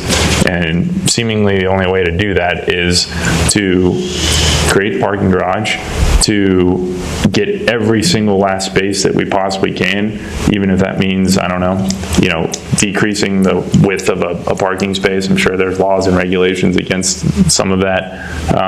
And I still am an advocate for removing additional no parking signs on city right-of-ways that are in close proximity to some of the areas where we're having more congestion, down by Bobby's. Any single space that we can possibly get, let's get it, and then work toward putting money to building new spaces. You get that there's 250 spaces at JC Park, Overflow, and along the boardwalk. There's nothing else anywhere around there that has anywhere near that kind of amount of spaces. If you have a shuttle that's run into those 250 spaces, you have solved this problem So I don't understand why we're trying to spend $3 million on 100 parking spaces in a garage, or a few spaces here and there on a side street. If we could get an agreement from the hotels and all of our businesses, everyone's got skin in the game, that they're going to make their employees park somewhere else, then great, you've solved the problem. But I don't know how to do that. You have electronic tagging of the license plates, and you have a shuttle that runs back and forth. That's all. That's the solution. And how do you pay for that? The question is, how do you pay for that? Mr. Falls, you're probably going to bring, before we get into the other question that I had, you're probably going to bring this up later in the meeting, but Mr. Jones was talking about, he didn't know, and I don't think anybody really does know, what kind of a revenue could be generated from, say, a kiosk system. At one point in time, if my memory serves me correctly, you kind of were able to get an idea of what that might be. Is that right? Or yes, we estimated it, and I'm going to look back just real quick, Mr. Mayor. Why don't we just bring this item up that is on later on in the agenda, because this is exactly what we were planning on topic. Okay, we'll hold off on that. Yeah. We'll hold off on I want to do it now. That question. You don't want to do it? No, you're saying do it now. Let's do it now. Go ahead and roll into it? Yeah. Okay. Yeah. But it's all based on the utilization of the spaces, and the numbers that we looked at were somewhere in about the 50 to 60% range. And Cindy, was it 1.6? $1.8 million. But that's a utilization rate that we're unsure of. We talked about it the last meeting. If you did a utilization study in off-peak times and peak times, you could narrow that number down, and then you could be more confident in what you were going to estimate for your revenue. But that's just talking to the folks that we've talked to, backing that number in. It's looked somewhere between 50 and 60% utilization. Also, you're saying that a kiosk system would generate $1.8 million in revenue a year? Estimated, and I think that's what we have looked at with the number of spaces in that district and a 50 to 60% utilization. And that's all of Ocean, all of Cardinal, all the side streets. It's all those 755 backing out the handicap spaces. And that also depends on how you structure the time limit and the fines that the costs that are associated with that. In other words, we talked about having a situation where you could say, okay, the first 15 minutes are free, or they're not. The first hour could be $2, while the second hour could be $4, and so on. I think we ran those numbers based on $1. I'll let the money person come up. Before you get whiplash looking at the back of the room. Thank you, Ms. Lawson. These were based on $1 an hour before we talked about the half-hour free, 12 hours a day. And also the vendor who we were talking to about the systems told us you could figure around $2,500 per meter per year. And so this is a pretty broad range, and it's the utilization data that's critical, because when I use his $2,500 and back in, it comes, as Monty said, to somewhere between 50 and 60% utilization a year. The question is that true? So this is really variable depending on how much utilization there would be. The other thing is, and I think we talked about this last time, we have no idea how much the cost side of that is. And so we have the vendor working on a response to, if we did this, how much would they charge us for that turnkey thing where they manage it and do the enforcement and all the rest of it? Because you might generate $1.8 million, but if it's going to cost $1 million, then you're not. Yeah. So we only have half the answer right now, really. But it is, all of them told us with confidence they didn't see a problem with us generating enough revenue to afford the $200,000 shuttle. And so it's just a matter of how much more than that there would be. Well, not just a $200,000 shuttle. That sounds like that's enough money to fund a parking garage. Possibly enough to fund the debt service and a shuttle service. And the shuttle and assuming, and again, at your direction, we've given the vendor some more information, and they're going to give us both sides of the equation. In other words, they're working on coming back with the revenue and the cost based on their knowledge of this kind of thing and best practices. So I don't want anyone to get too excited about the revenue side until we get a full picture of the cost side, but potentially that is a way, and it just comes back to the conversation you're having. A parking garage is great. How will you pay for it? So we're going to invite a vendor here, is that correct? Absolutely. Yeah. They're putting together therefore you'll get it right from kind the of a full pro forma with both sides of it for us. So, Councilman Zudans, I guess, concern that I would have is if we were to go with this $1 an hour model, right? And regardless of the argument about, what employees make on the beach, I think you're still going to have quite a few people who are going to say, well, $1 an hour, $12 a day, I may still park in front of the hotel rather than have the... But that wasn't the proposition. The proposition was $1 an hour if you want to pay to park there, or that was going to fund the shuttle for free parking to the 250 spaces to the north. So, or even a customer who doesn't want to pay $1 an hour can go park, and if you have a shuttle that's running every 10 minutes from the JC Park area where you can get free parking, then they don't have to pay. And then if you also have something where you can go for 30 minutes and go in Corey's or go in Cravings or whatever it is, then, so my thing is, I'm not for paid parking, I'm for a comprehensive solution, and I just don't see how you have a comprehensive solution. I think that's a component of it. You have to have a shuttle. You have to have some time where someone can pull up and park. You have to have a place where employees can go and park for free. You have to have a place where the people who live in this community who don't want to pay $1 to park can have somewhere to go, but you have to have a shuttle that's run into it. Councilor Zudans, when you say 250 spots, you're speaking specifically about the auxiliary parking lot to JC, or are you? There's like 90. What is that? There's like 90 in the JC parking lot. There's like 60 in the auxiliary parking lot at JC, and there's like another 100 along the boardwalk. Now, obviously, some of those are used by people who are going to the boardwalk. That's what. Okay. Yep. So you have to take that into account too. So they're not 100% there all the time. But the other thing is, depending on what the numbers are, you have to look down and see what are the payments on a mortgage on a parking garage. And if you're doing a parking garage at the same time, you may have another 100 spaces that you designate as all-day parking. That are relatively centrally located, and so now between those two spaces you have a lot of spaces that actually makes a difference. When all the spaces together, I think, are in the 700 range. Is that right? 750.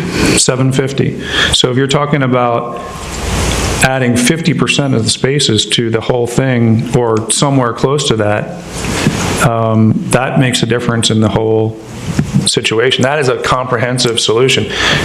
And the question is the community willing to pay $1 an hour to go to those businesses, or are they willing to go and park in the parking garage and walk if they don't want to pay the $1? And the $1, just to be clear, the $1 an hour was on the assumption that you would have the ultimate limit, the Stewart thing. You'd have 3 hours within that district total, and then you'd have to move anyway, and there'd be a new person come for the 3 an hour. The other thing we talked about as an alternative is you can leave it so people can park all day, but you can tier the rates. So the first 3 hours are $1 an hour, and then it becomes 2, 3, 4, 5. And so again, you're back in a place where the employees are probably not going to want to do that for 8 hours, but if someone wants to shop for 4 or 5, they might be willing to pay that too. There's so many ways you could structure it. And again, I'm not advocating this. I'm just saying, this is the revenue side that goes with potentially a shuttle, a garage, and all the other elements that you'll need to make this comprehensive solution work.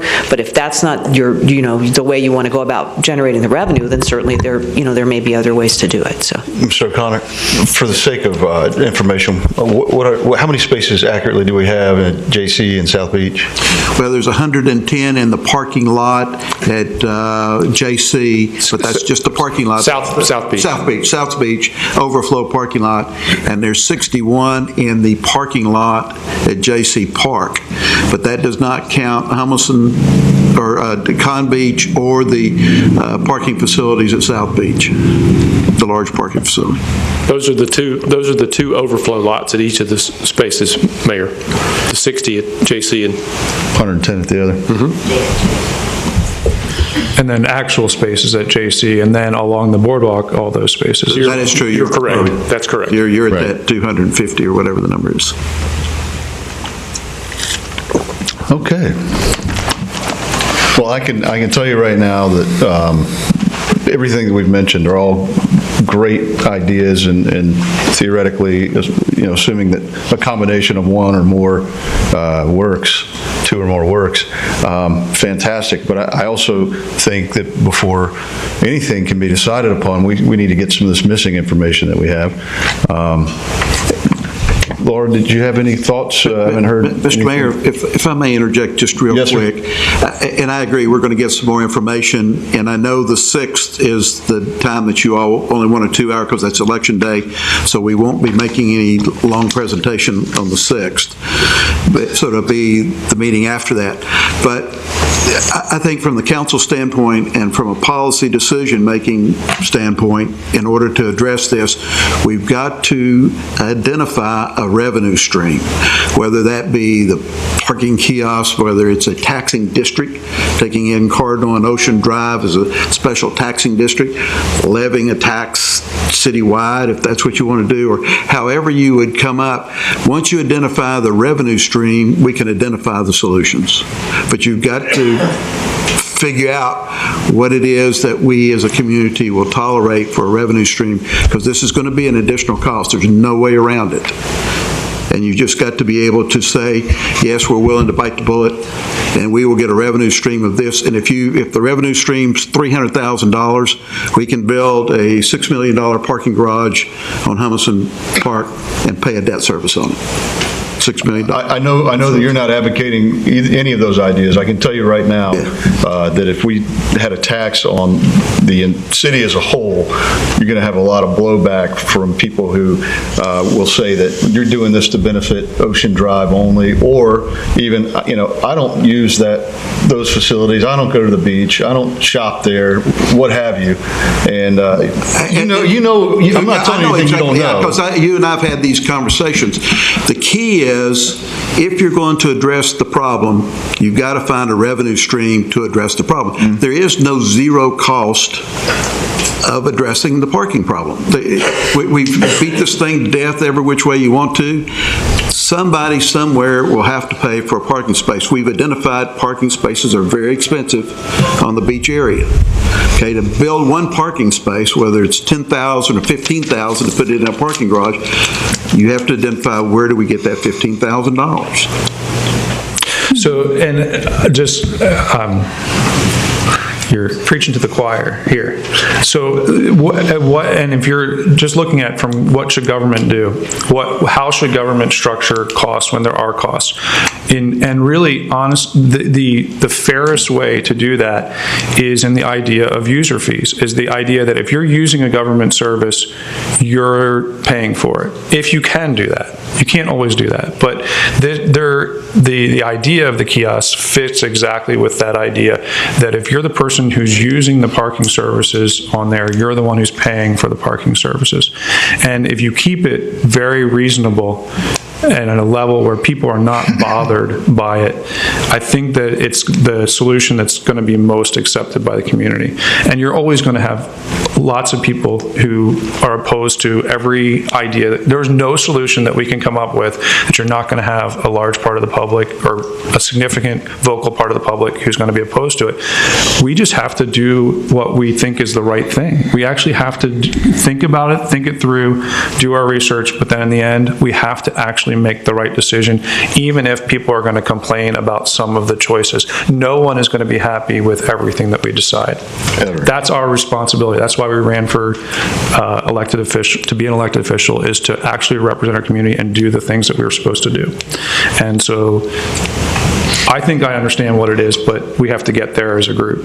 So you're saying that sometimes leadership means doing the right thing, even if it's not, even if it's unpopular. But Jerry, you're going to be wrong about something to someone. I'm going to make someone no matter angry, what you do, and they're going to hate me, and I'm okay with it. It's clear. It's all mine. Yeah. But just since the mayor asked me to comment, as I've said at other meetings, I'm in favor of the 3 hours. So thank you, Councilman Sykes, for suggesting that, and I support that. And in addition to that, I know we're waiting for other information from Mr. Falls, and I will take a look in the meantime.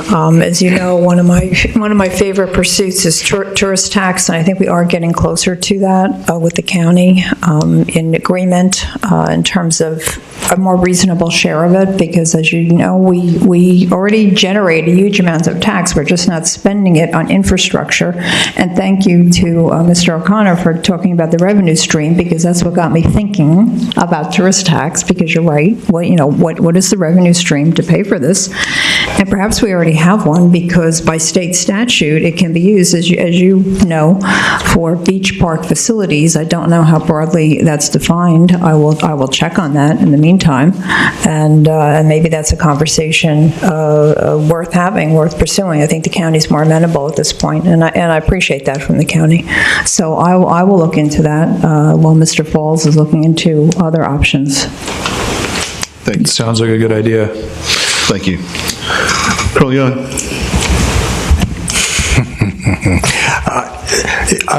My thinking is, if this is an area that wants to be supported for additional spaces, then there needs to be a commitment towards funding for it.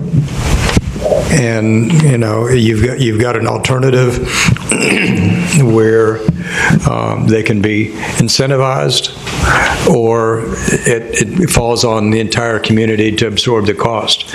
And if we're expecting the entire community to absorb the cost, then they need to have a voice in that decision. And, as a fellow that lives on the far side of the tracks, anything that impacts on our availability to use the beaches needs to have a voice from the other side of the tracks that's a part of that discussion. So any imposition of a direction unilaterally, I think will have a lot of, as you say, blowback. So it needs to be a collaborative discussion and agreement. Otherwise, we may find ourselves with kiosks and 6 months down the roads having a group of people and a majority of people who are saying hell no. So those are things to take into consideration. Thanks. So two things. First, I want to get this out before we move forward. Typically, at 2 hours, the council will take a recess. I just want to get a consensus on what y'all want to do. Can we get, I think there may be some people who want to do public comment. There are. And then just wrap that up, and then when we're done with the public comment, then we go on a break. And I'm fine with that? Yeah. Everybody agree with that? Okay, second thing I wanted to mention is, Jim, as far as I'm concerned, at least on a trial basis, if you want to get some of those worn out 3-hour signs ready and maybe to put on Cardinal and leave Ocean as 2, and just to see how that works. I am not opposed to what Vice Mayor Sykes mentioned a few minutes back. Be very glad to do it. About to wear out the signpost as it is, but I'm sure we can make that. So, if you don't mind, if you will. Monty, you have to make new 3-hour on Cardinal. We'll put the And the side streets. 3-hour on Cardinal and side streets. I'll get you a time. We've got crews diverted doing some red tide cleanup or possible red tide cleanup. So keep them on that. Yeah. That's your earliest first thing first. And let's just see what kind of complaints, or maybe no complaints, that generates. So, okay. That said, anything else from council? Let's move on to public comment, and we're just going to kind of bundle everything together. So everybody's going to have 3 minutes to speak, and we'll say you can speak about whatever, or you can speak about parking. Well, I'm here to speak about parking. I'm Caesar Estrada from J.M. Stringer Gallery on... Caesar, lower the mic so we can hear you. I'm short. Okay. First of all, I'd like to thank this council. I've been coming here for 6 years, and prior councils have done zero in reference to the parking, and I mean that very sincerely, and I thank all of you. I know it's a very tough thing. I started out by being a fan of the idea of kiosk parking. But the more I hear about it, first of all, there is a very negative and a very strong voice against kiosk parking. So without saying what side I'm on, I think that's something that you all have to explore. There's some problems. If it's $1 an hour, that is no deterrent to the employees. And frankly, and again, I'm not looking to penalize employees, but I really feel that it's the employer's responsibility, and I have a feeling there should be some way, whether it's an ordinance or some way, to get the employers to cooperate to pay for parking in a parking lot. And with that, you're going to free up 50% of this parking problem immediately. The biggest problem we have is employees parking on our streets 8 to 12 hours a day. If there was a way, and again, I'm not blaming the employees, they have a right to park somewhere, but if there was a way to get the hotels and the big businesses that don't have parking for their employees to pay for a parking lot or a shuttle, if you have free parking or shuttle, you'd solve your financial problem, and you would solve the biggest problem we have as far as parking. The other thing is that this tourist tax, this bedroom tax, why, if we got part of that money that we deserve, I mean, the amount of revenue that the Ocean Drive businesses generate, we're entitled to that money, and you'd have the money for a parking lot, which I think is also necessary. The other thing is this zoning with this shared parking. I have been asking for 2 years now for that to be looked at, to be eliminated. It's a joke. If what happened on the restaurant on my property is going to happen again, and it could happen with the Holiday Inn or somewhere else, you might as well close up your business, because we're going to have we have a serious parking problem now. It's going to be that much worse. So I think you should really look at the zoning and get rid of that ridiculous shared parking concept, and it is ridiculous. I concur with that. The Stewart idea is great, but there's one big problem with it. If you're going to limit people to stay in Vero Beach for 3 hours, that's not going to work. You're going to hurt businesses. Many of us have customers that go to the spa, they go to lunch, they want to shop. It's more than 3 hours.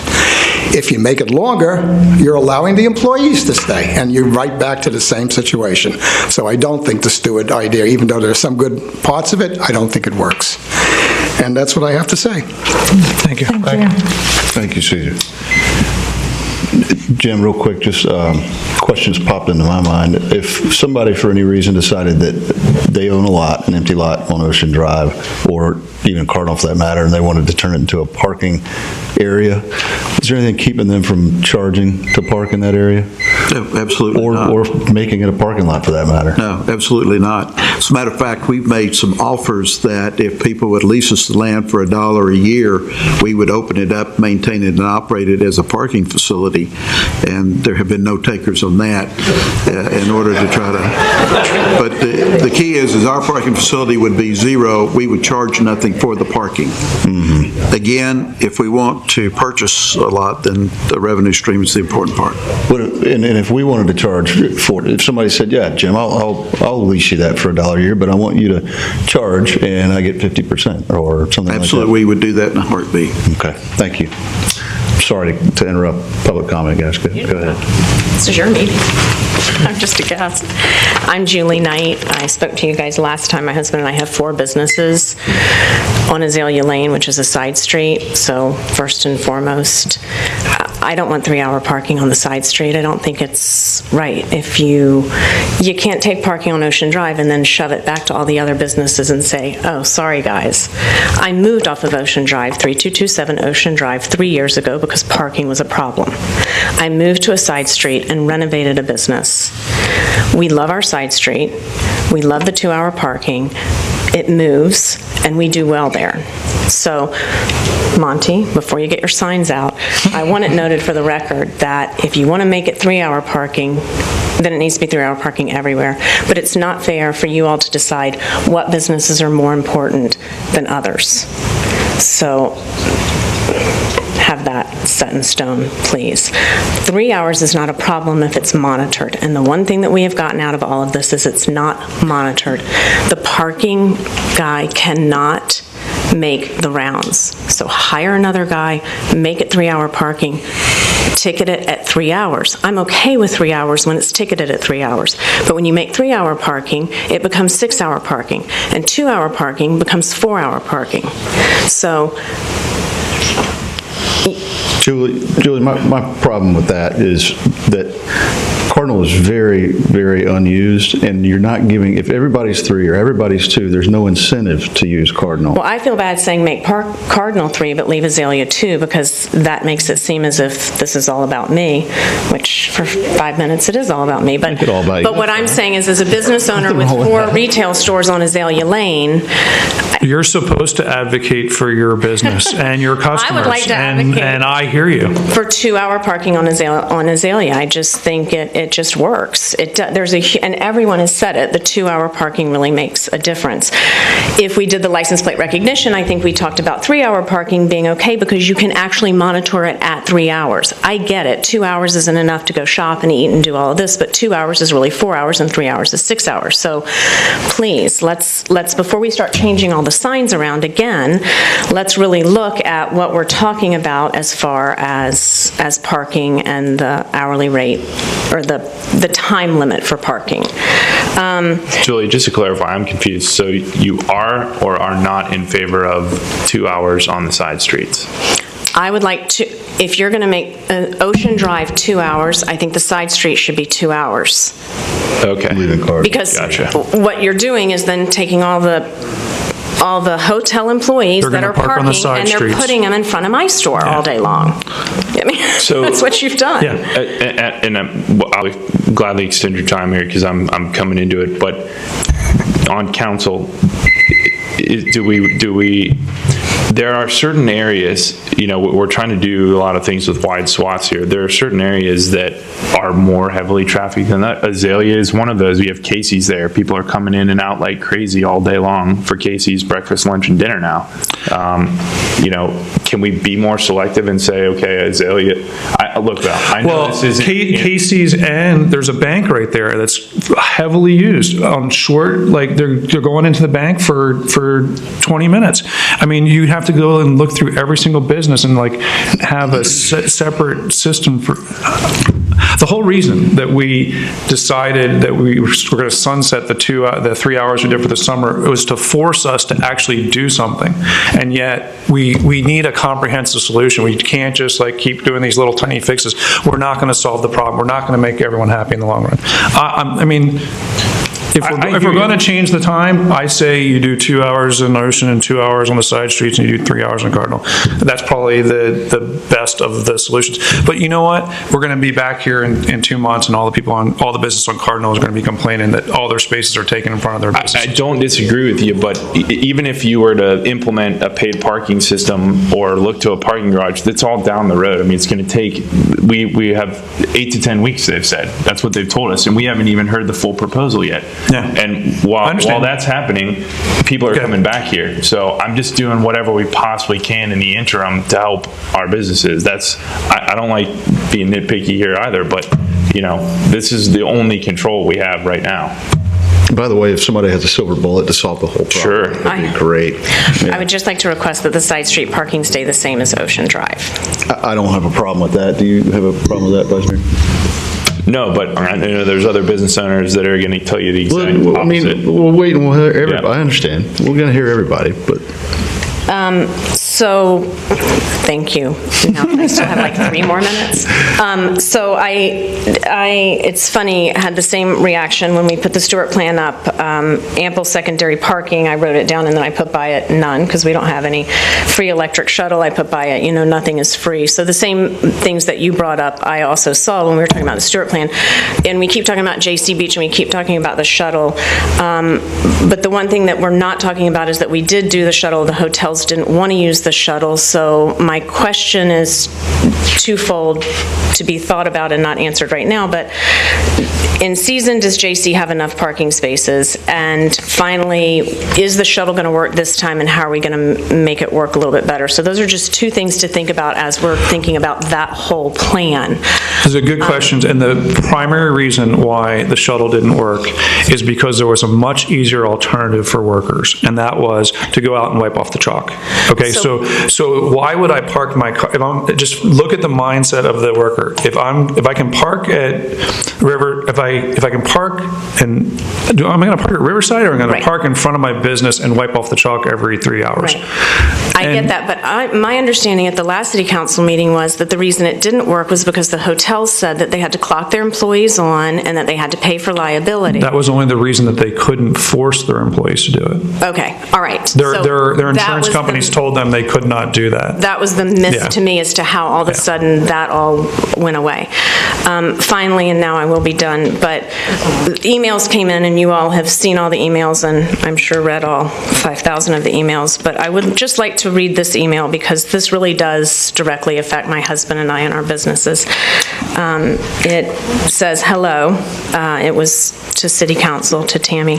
I'd like to express my opposition to the parking meter proposal. I live full-time on the island, and I can with certainty say I would avoid shopping and dining in or around Ocean Drive if I had to pay to park. The hassle of paying is worse than actually paying the fee. Just last week, I spent $500 at Tusk Men's Store. Thank you. And if I had to pay to park, I wouldn't have even attempted to shop in the area. I sincerely hope you reconsider this plan. That's our livelihood, and that's our customer, and that's a side street. Thank you. Thank you, Julie. And sorry for taking up your time in there. It was all good discussion. Thank you.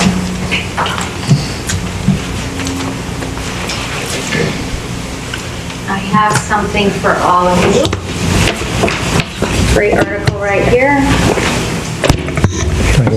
This is from real estate article. Thank you. Thanks. Thanks.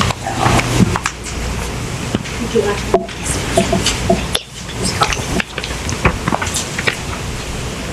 One. Thank you.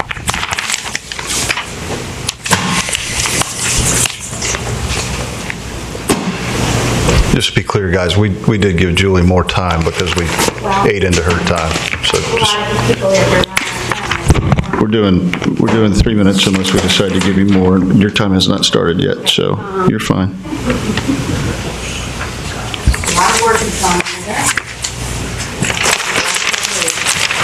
I understand. I also have this for you as well, and I have a special thing for Lane Sykes that somebody wrote specifically. Okay. My name's Mary Sue Walker. I own Cravings, Beach Dwell. We own the property as well, 3143 and 3149 on Ocean Drive. We are celebrating 35 years this year. And this is very important to us. And I'm here representing the general public as well as myself and several businesses. And just to preface this, I've met with every hotel manager on the beach side yesterday and today. I'm also representing 368 petition people on Saturday that we got, that they do not want parking kiosks, they want a parking garage. In front of you are 442 emails. I'm just going to ask, you can all say it together. Have you read every single email? No. No. Thank you. I have, and I've categorized them. The majority are not from the Driftwood. Okay, but they're taxpayers anyway. Okay, so here we go. There's one common denominator in all the emails sent to the City Council. Please do not take our quaint, relaxed, welcoming committee away from us with paid parking. I want to first thank Nancy Cook, Kathy Padgett, Melinda Cooper, and Caesar for tirelessly working on a solution for the parking problem. They are getting the brunt of the problem here because of the hotels. And that is not their fault, it's not the hotel's fault, it's not the employee's fault. It's the city's fault for not looking forward years ago and taking care and thinking that this place was going to grow. We are only for a solution, the business people and the hotels. We're only for a solution that will provide more parking for the community. The city needs to build the beachside community a parking garage. We own the land on both ends of the town, so build it. You can find the money. You know you can. Nobody's worked hard enough to do it. And if I have enough time, I'll get into that. The employees deserve a place to park. The hotels are not to blame. Business owners and hotels need to educate their employees on the importance of customer-preferred parking. Until the garage is completed, it needs to be a part of their employment agreement, which the Holiday Inn already does. Employees can all utilize the all-day parking across from Humiston Park, a 4-block walk to the Vero Beach Hotel, and J.C. Park, a 5-block walk to the Vero Beach Hotel. All-day parking behind Cravings and the Lemon Tree.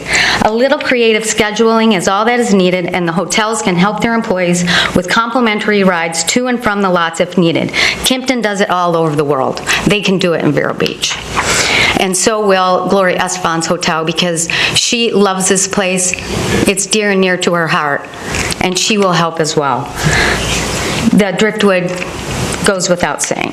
The city needs to place mandatory parking enforcement signs stating the new increased ticket price, so employees who park in the 2-hour parking area are warned and do not abuse the law. I'm going to give you one more minute.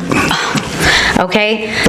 Chief Curry gave you information in June 2007 about the LPR. You can raise a ton of money doing just that. Nobody can hide, nobody can move their car, and you're going to double the parking tickets. Lane Sykes brought up a premium parking pass for merchants, property owners, and city residents during peak season. Not a bad idea, something you can approach after you get a garage built. The city council and city manager need to go after our fair share of the $11 million bed tax. It's not being distributed fairly. $600,000 went to the Chamber of Commerce to bring more people here, yet the city's doing nothing to accommodate parking for them. So we have a real debacle here. You got one thing working against the other. Trust me, those emails tell you everything. This community is angry. They love this community. They've been coming here for God knows how long. The Schlitt family, they wrote one in there, along with many businesses. So please consider your decision before you mar this entire community up. Thank you. Can I just ask you one question? Sure. If there was electronic plate reading, but no shuttle for employees, would the employees at Cravings have a place to park and work? It's a condition of my employment for employees. They are not allowed to ever park on the side street, ever. Where do they park, though? They park behind us. They park down at Humiston. Yeah, but Humiston can't.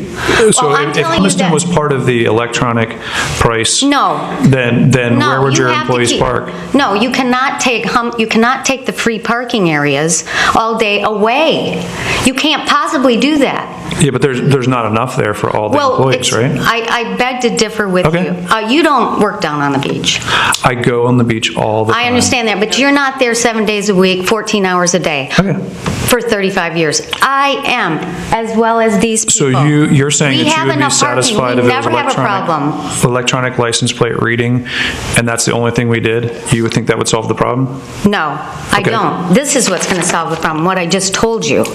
Okay, and you're going to get one of these in case you forget what I said. I won't forget. And I'm not being antagonistic. I really honestly want to hear your ideas about the solution. I want to listen to you. Okay? Great. I had a meeting with Chief Curry for 45 minutes on the LPR system. Are you up to date on it? Yes, I actually have talked to him. How long ago did I talk to you about it? About more than a year ago, I've talked to you. I started talking to you about it. Okay, great. I talked to him last week, and so the information that I got from him was that, and also from John, the meter guy. He's out there pounding the pavement on a daily basis. Can I ask you one other question? Are you in favor or opposed to an assessment on beachside businesses to fund a parking garage? I am a property owner. If I have to pay more taxes, I'll pay them. So you're in favor of that solution for the parking garage? Okay. If this city council, I just want to know what you want to hear. If this city council has done everything they can from either grants or bonds or the bed tax, getting our fair share of the bed tax, if we have exhausted those opportunities and also getting double the money in parking tickets from using the LPR system, which will happen because you can't cheat the system. And it's easy to geo-fence and change it depending on the time of the year, the seasonalness of it. I get it. I just wanted to know what your thoughts were. Yes, I will pay. I will pay. Thank you. I just want to know what people think. Somebody else asked me a question. I do have one question for you, actually, Mary Sue. The meetings that you spoke about with the hotel managers, obviously you discussed about alternative parking for employees.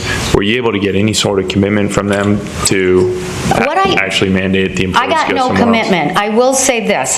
Chad over at Costa is very informed. He's very concerned. He's willing to work with the city. He's willing to work with his employees. He understands that he needs to do this. Right now, it's park wherever you can because we don't have any other options. I have spoken to so many employees from the hotel. Yesterday, I spoke to about 4 or 5 of them. They don't like doing what they're doing. They know it's wrong, but they don't have nobody's given them another option. So So I asked them, would you park down at Humiston if there was a parking garage? And they said, absolutely. They want it.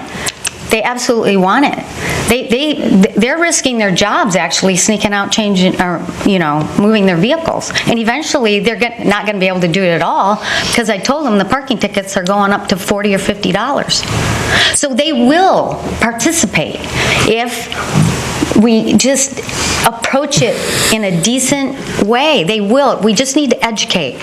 We just need to educate them. And we can do that. The business leaders can form a committee. Caesar, we all want to do it. We all want to get with these hotels and make them understand that it's our livelihood. And Kimpton doesn't want a black mark. It's a great hotel, and they're just not informed enough. They're not informed like we're informed right now. Thank you. A question for you. Would a interim solution to the parking garage be to provide the same enforcement that you're talking about, but have the area designated, that's the excess lot over JC, in another alternative location as a free parking area for the employees? Would that work as an interim measure till we sort through how we're going to finance the garage? When you say an alternative, they can park there now for free. But there's no incentive for them to do that. Well, that's correct. So that's why I'm not sure what kind of incentive you're Well, I mean, offering. I think what you're saying. I mean, I'm saying that if I owned that hotel, I would say, okay, it's 4 or 5 blocks away, walk. Okay, it's not that far. Now, obviously, if it's pouring down rain, things like that, it's Kimpton's job to help, to get involved. It's their job. They will do it. They might need a little persuasion. I'm very familiar with my job. Thank you. Thank you.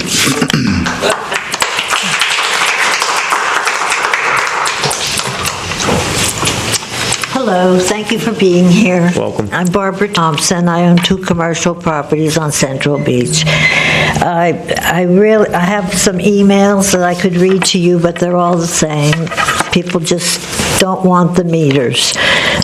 But what I want to ask is, in 2006, when we had the hurricanes and our beaches were all washed out, and we had Gloria Estefan come in and rebuild, and we had the big hotel come in. And so at that time, we were all excited and eager to get something up and going. So we really shouldn't keep throwing stones at the people that were on the council at the time and said, okay, let's do it. Let's get some life back there and let's get some tourism again. And that's how that happened. But now we're in this stage where the hotels are the culprit. Everything goes around and around, year in and year out, and it's always about the employees. And I don't know if we need to put a class action suit together, because it's time that the hotels got in form so that they have what they have now, but that doesn't mean that that can be a hardship on the whole community. We need to have some clout. We need to go in there and say, okay, the city is demanding this. We need to have some force and some kind of a class action, because it's the employees that are giving us all this turmoil. I understand there's about 300 employees, and that's a lot of employees for Little Central Beach. So, if they can't at least get courtesy vans and take them up to JC, that's not asking that much. And if they're saying, well, we can't do that, well, they're not trying to help out at all. And they make a lot of money all year. They pay all that bed tax and also the property real estate tax. Huge amounts of money. And they can't pay for the courtesy vans. Why should we pay another $200,000 a year for a Go Line service? It shouldn't be anything more out of our pockets except for a parking garage because you already own the property. And I think that should be put down because let's face it, we have a future, and 4 years from now, it'll be the same thing again, and it's going on, and what we need is just to go in with more clout with the hotels. And speak to the presidents of these hotels, not the managers, but the owners. Thank you for hearing me. Thank you, Ms. Thompson. Thank you.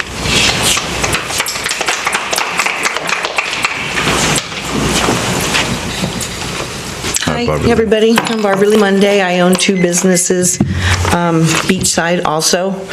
And you mentioned an interesting thing that a lot of people in our county might say, well, we don't go to the beach. We don't use it.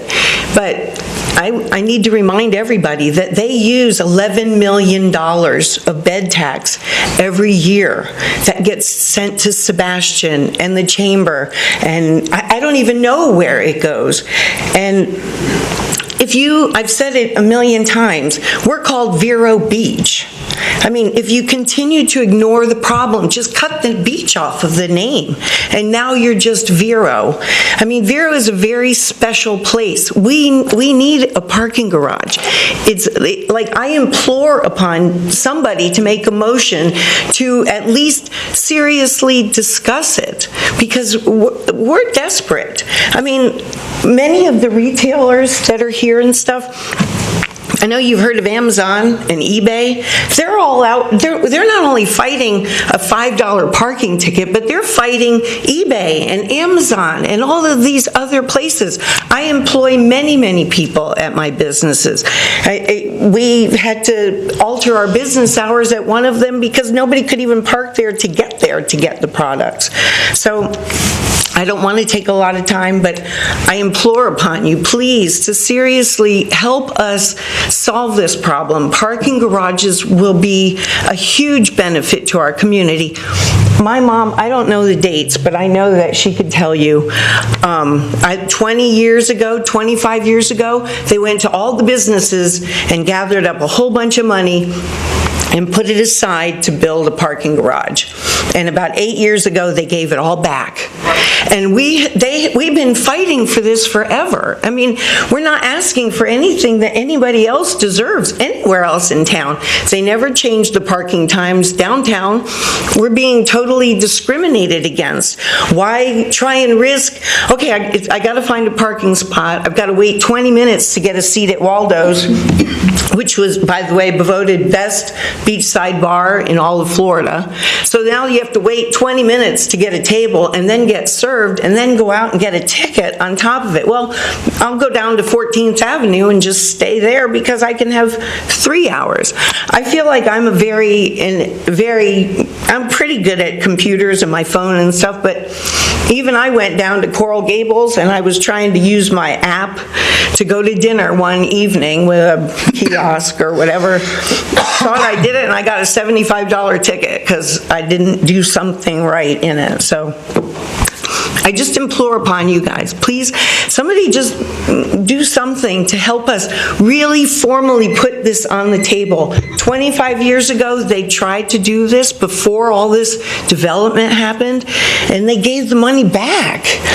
And with interest, I will say, but still, like, we really need your help, please. I mean, I work 18, 20, 24 hours a day, and it's not a lot to ask that we can house the people that we're trying to attract. So thank you, and thank you for all of your service, because I know it's a thankless job, so. Thank you, Barbara Lee. Thank you. My name is Sherry Niscori. I live in Vero Beach. I love Vero Beach. I'm a proponent of keeping Vero Vero. And to Mr. Zudans, I would say, why would you dare take away a park for parking? I never suggested any such thing. JC Beach Park. No. You misunderstand the JC Park. We're talking about a current parking lot, making it into a parking garage.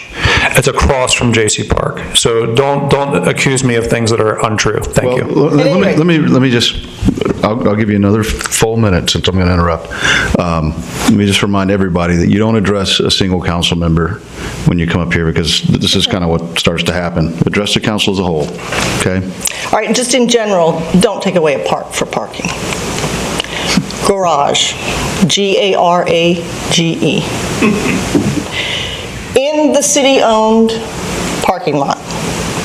The farmer's market can stay there, be on the ground level. Build it beautifully, find the money, it's there. Stop trying to reinvent the wheel. Google Fredericksburg, Virginia, historic Fredericksburg, Virginia, where I lived for 7 years. They had this same problem. They solved it with a beautiful parking garage that people hemmed and hawed about, and there's not money for it, and what about this, what about that? It's working wonderfully. You can Google it. I can get you the information if you'd prefer. So I am an employee also of Mary Sue's business, Cravings. So I'm also an employee. I'm fortunate enough that I can walk or ride my bike to work. Sometimes I like to drive, especially today when there's the red tide and I have upper respiratory issues. I rarely have issues finding a parking spot because I know where to look. But I'm lazy too, like lots of people, and prefer, if I'm not working or if I'm working or just going down to Ocean Drive, to park at the doorstep of where I'd like to go. And I get frustrated if I can't have doorstep parking. But the reality is everybody, unless you're handicapped, can walk 5 or 6 blocks. People in New York City who make millions of dollars a year have no problem walking 20 blocks. Even in the rain, even in the snow, even when it's minus 20 or 90 degrees. I'd also like to represent some of the citizens and read a few quotes from some emails with my time left about no parking meters. Here's a selection of realtors in Vero Beach. Realtors are what keep Vero Beach growing and bringing more people here to visit and to buy and to benefit our community. Dale Sorensen, realtor. To well, I guess I can't read this, so you all can read it, but it addresses Dr. Zudans. But it says, would you advocate placing parking meters in the parking lot of your medical office? A rhetorical question. I don't want parking meters, my clients don't. A St. Edward's High School student, Kate Conboy. I'm a junior at St. Edward's High School and recently saw a sign about meters. Do not do this. It will destroy the beach and the entire local beach community. Driftwood owners.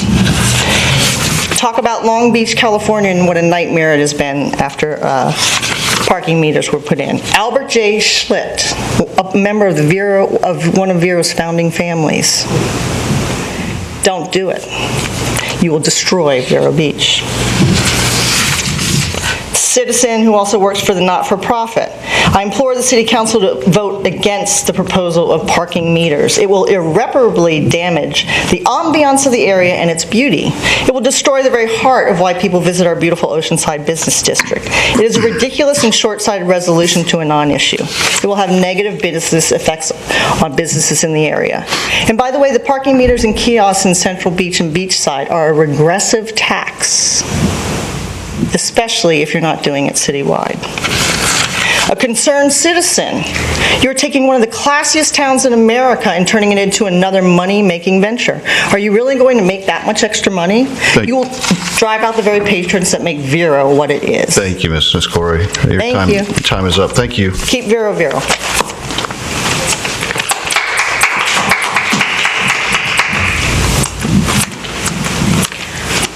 Hello, I'm Terry Higdon. I'm representing our family business, The Petite Shop, which is on Ocean Drive, and we're just about to have our 67th year. So we're one of the longest businesses. Congratulations. We definitely are not in favor of the kiosk parking. We would really like to have a parking garage. It's the only thing that we can think that would work in the meantime, and I'm going to read a couple of these emails. This is from David Downing. I'm a property owner and taxpayer in Vero Beach. I'm totally opposed to the installation of paid parking for all Oceanside streets. If this passes, I will actively work to vote out anybody in the City Council that supports this measure. This is from Matthew Fulcher, MBA. He's 22 years old. Free parking is a luxury, and I feel it really adds to the home-like feel for locals and non-locals alike. A lot of younger folks my age already find ourselves not going to the beach enough, and the idea of having to pay for parking will deter us even more from wanting to enjoy the beach side. This is from Karen Mead. I am writing to say that I'm against paid parking in Vero Beach by the ocean. I'll boycott all stores that support this issue. This is from Jeff Stager, a resident. One weekend recently, I spent a number of hours shopping and eating while spending hundreds of dollars down on Ocean Drive, only to find a parking ticket on my windshield. Many times, if I cannot find a parking spot on Ocean Drive, I will park on Cardinal one street over and walk. There are many open spots on Cardinal all the time. There needs to be more promotion for other areas to park. Maybe a parking garage would eliminate these issues across from Humston Park in that lot. Discouraging people from visiting Ocean Drive by either parking fines or parking meters is something you should not do. Can I just ask you a question? Yeah. Would you be, as a business owner, in favor of an assessment of the businesses in order to pay for a parking garage? Just, is that? I am a wife of the owner, and so I really cannot That's fair. answer that. All right. Okay. Just curious. All right. Thank you, Ms. Higdon. Thank you. Thank you.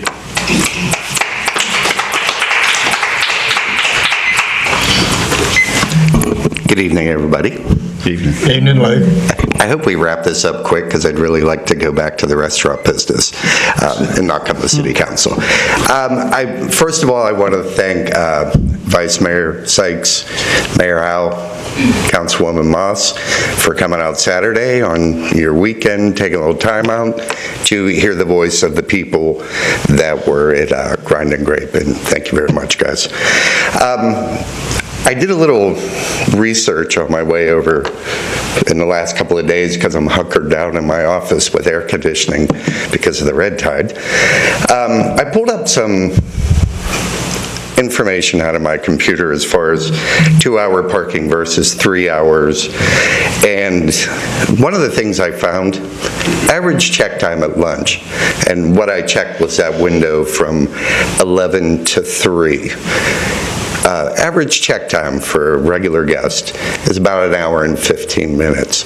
So if we have still that 2-hour parking that we're back in, my customers aren't going to have time to share their time with the other businesses. I mean, work right across the street from Nancy. We promote her business. So going back to the 3 hours, and that's all I'm going to focus on because you guys already know what the parking meters are.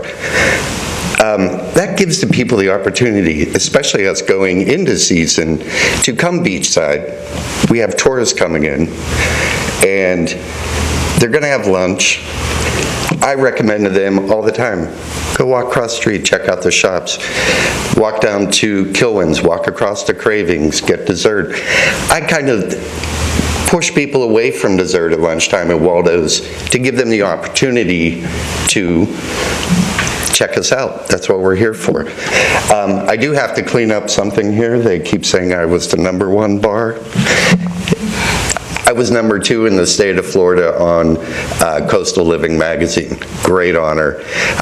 Captain Hiram's was #1 because Sebastian gets more of our bed tax than we have. So I just wanted to throw that out there and fix that we were #2, and Captain Hiram's got #1 because they get more tourism tax than we do.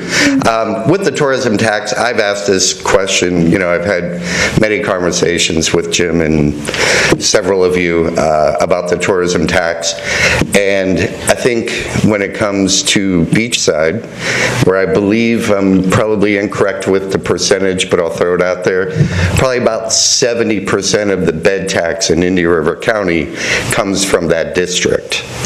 50%. 52? Yeah. Fair enough. Okay, 52. Thanks, Jim. I knew you'd correct me. For public information, we don't have any control. It's a county-level decision on where the bed taxes go. I understand that, but it's time as a city council and as a city It's taxation without representation. It's time for us to get some of that money and build a parking garage. Thank you all very much. Thank you, Mr. Olson. And I will see you all on the 27th. Can you answer the question I asked the other beachside businesses about an assessment for? Actually, I have I'm in a board of directors meeting tomorrow morning with the Driftwood, and I am emailing them all tonight it'll be a last minute thing on the agenda, and we will discuss it, and I will come back, not November 6th, because I'll be in Italy. I'll come back to the meeting after that, and I will give you what they are, but I'm sure it's something that we would be game. You know, I mean, we know we're part of the problem as far as parking. And we'd like a solution. Getting a shuttle and doing it ourselves, I did investigate that. It's a $42,000 a year just for insurance. Just to ensure that we get a vehicle. That's why, you know, they say Kimpton and stuff, you know, they have their vehicles all over the world. You will find, and I'm sure most of you travel, less and less properties have those due to the financial cost of liability insurance. Okay, if we could stick to answering just the question. Thanks, And guys. Lee, if you get an anscer from your board, can you just email Tammy so we can hear about it before? Oh yeah, I'd be more than happy to. Like I said, I'm you know, we're about to hit them with a special assessment because we got a big project going on with the 4-story building. It's going under all those guest rooms over the course of the next 5 years. We'll be going into total renovation and remodel, and you know, what if we throw another buck in there? Trust me, what that assessment's going to be, another dollar is not going to hurt. All right, thank you all very much. Thank you, Mr. Olson. Thank you.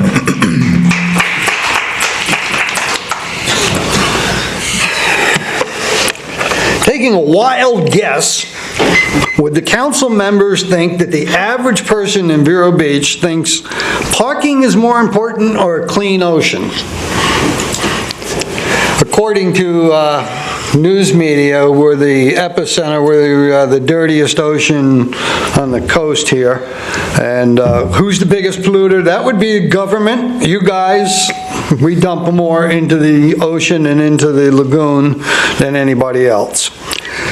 We just had a presentation at the beginning of the meeting about the sale of our electric utility, which we the people own, and during the negotiations, $140 million of the $185 million was given away to somebody. I asked the city manager, could you give me the notes that you took during those negotiation meetings? FP&L was involved and whatever, and the city manager's answer was he doesn't have any public record. He doesn't even carry a pen into those meetings. Well, $140 million of it that you gave away, I'll tell you what, before you close, got one council member that says a parking garage is $6 million, another one says a parking garage is $3 million. Let's build both of those. Let's build both of those buildings, both of those garages, and pay for it off the top of the sale of the electric utility. That $140 million that you don't want to tell us where it went to, take $9 million of it and build 2 parking garages, problem solved, and don't, Lang, come on, don't cause another assessment to the businesses. Just stop. The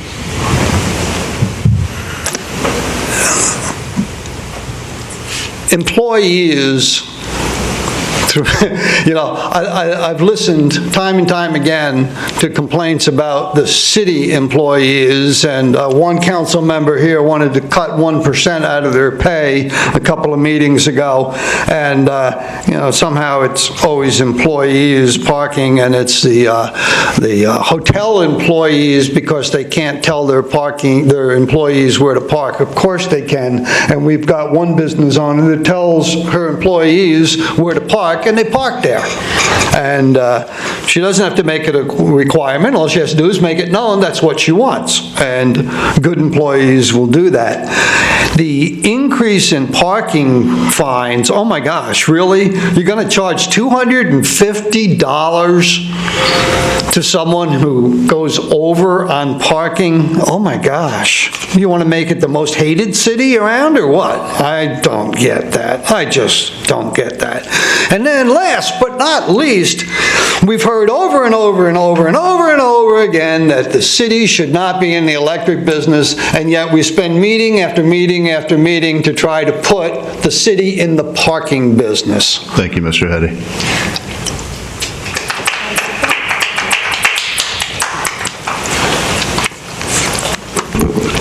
Good afternoon. My name is Sheila Hunter. I represent Costa del Este Beach Resort and Spa.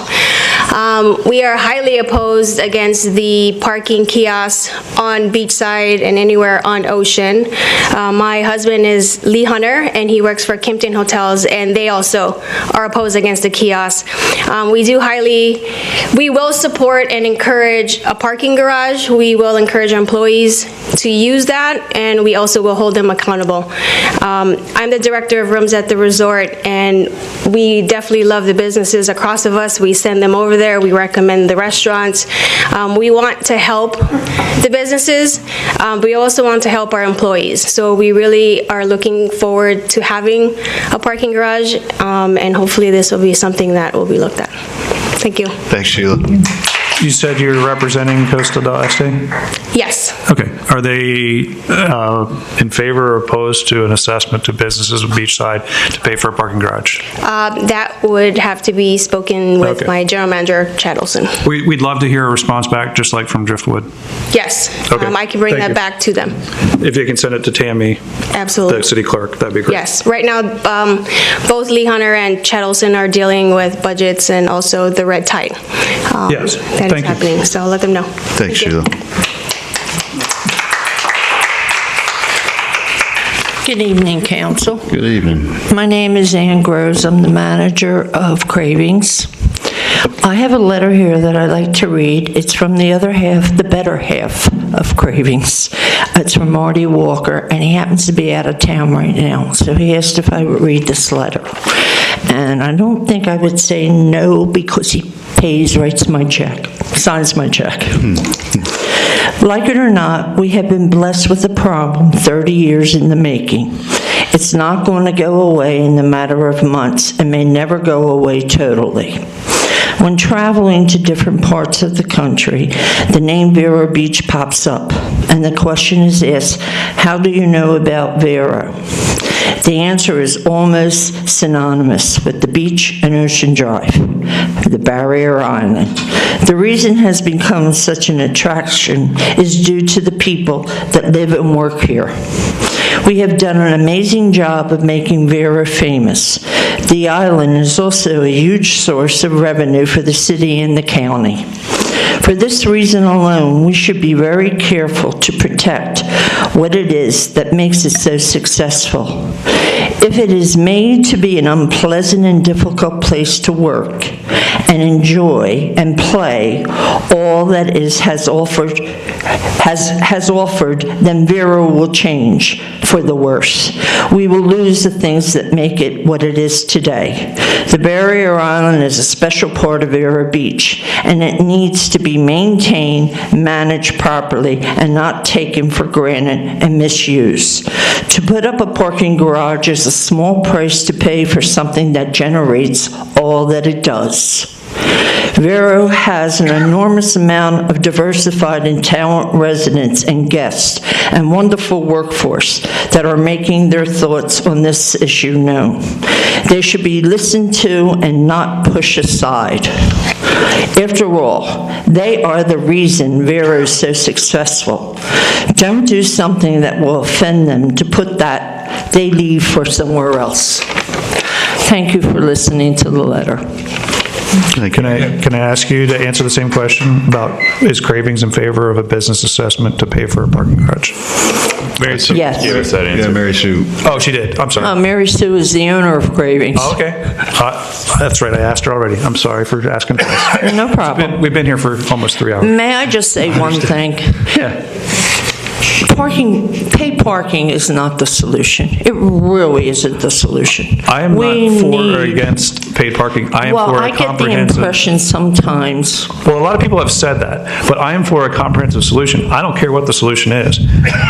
If you're going to build parking garages, and I know that the solution is to add more parking. The question is, how do you get more parking? Well, that's and what how we do you have pay to for work it? on. That's the question. I know. So And that's why I'm what we asking have you to- if- But talking mainly about meters is the worst thing to do for Well, this I think we beautiful have to little quaint town. We have to discuss a potential revenue source. We have to discuss the other revenue sources, right? I mean, if we're going to do our job as city council, don't we have to review all of the different options and figure out what to do? That's right. Okay. That's all I'm doing. Thank you. Thank you, Ann. Nancy, before you get started, can I say one thing off subject? There were a lot of people that evacuated Tallahassee because of the storm, and there's a young man by the name of Cooper Bishop, who's 7 years old. He was evacuated, and he decided, and he told his mom that he wanted to help the victims of Hurricane Michael. And so, and thank you, Nancy, he didn't know where's the best place to put it, and Nancy said, well, just put it in front of my business. And so he had a little lemonade stand to help these folks. And cupcakes. And cupcakes? They were delicious. And cupcakes. Cupcakes and lemonade. And so he's going back to Tallahassee now, but Nancy's employees and Nancy agreed to keep the jar that he was using to raise even more money at her store, which they did, and I'll be taking that back to Tallahassee to give to Cooper tomorrow. So thank you so much. Are you taking it tomorrow? Good, because it was most touching thing. He is captivating, and his heart for the people in the hurricane. I mean, it's $1 for a cupcake gets you a free lemonade. Thank you for doing that. That was very It was kind. my pleasure, honestly, and a pleasure for a lot of people who enjoyed him. He's amazing. Anyway. Back to the subject matter. Back to the subject matter, parking spaces. It's spaces. Musical cars isn't any fun, and musical chairs wasn't when you couldn't find a chair either. As adults, musical cars is even less fun. And if you don't add spaces, that's all you're doing. And the 3-hour and punitive, I have a lot of customers that come from North Palm, West Palm, Orlando, and they don't go to Stewart because of the 3-hour license plate reading. So they come to Vero and they stay more than 3 hours by the time they shop all the stores and they go to lunch and all. And I don't want that to be so punitive that they stop coming, because they're valuable. They're really valuable. They have a lot of shopping where they are and they choose to come here and spend a lot of money. So the whole issue is more spaces. And I agree with the parking garage. I am frustrated, again, council members, to bring this up again, but Center Street parking on Cardinal Drive is immediate. The left side has nothing to do. It's already curbed and guttered. All you have to do is paint the parking spaces in the middle and you will gain spaces. The number of spaces that were quoted to me that the city has said and how much it costs to change the paint on the one side, on the other side you have 4 bump outs to take out. That's all. It's all curbed and guttered.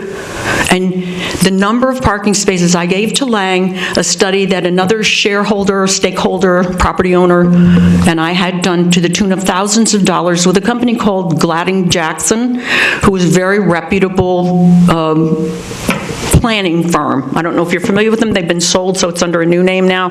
But he has the plan.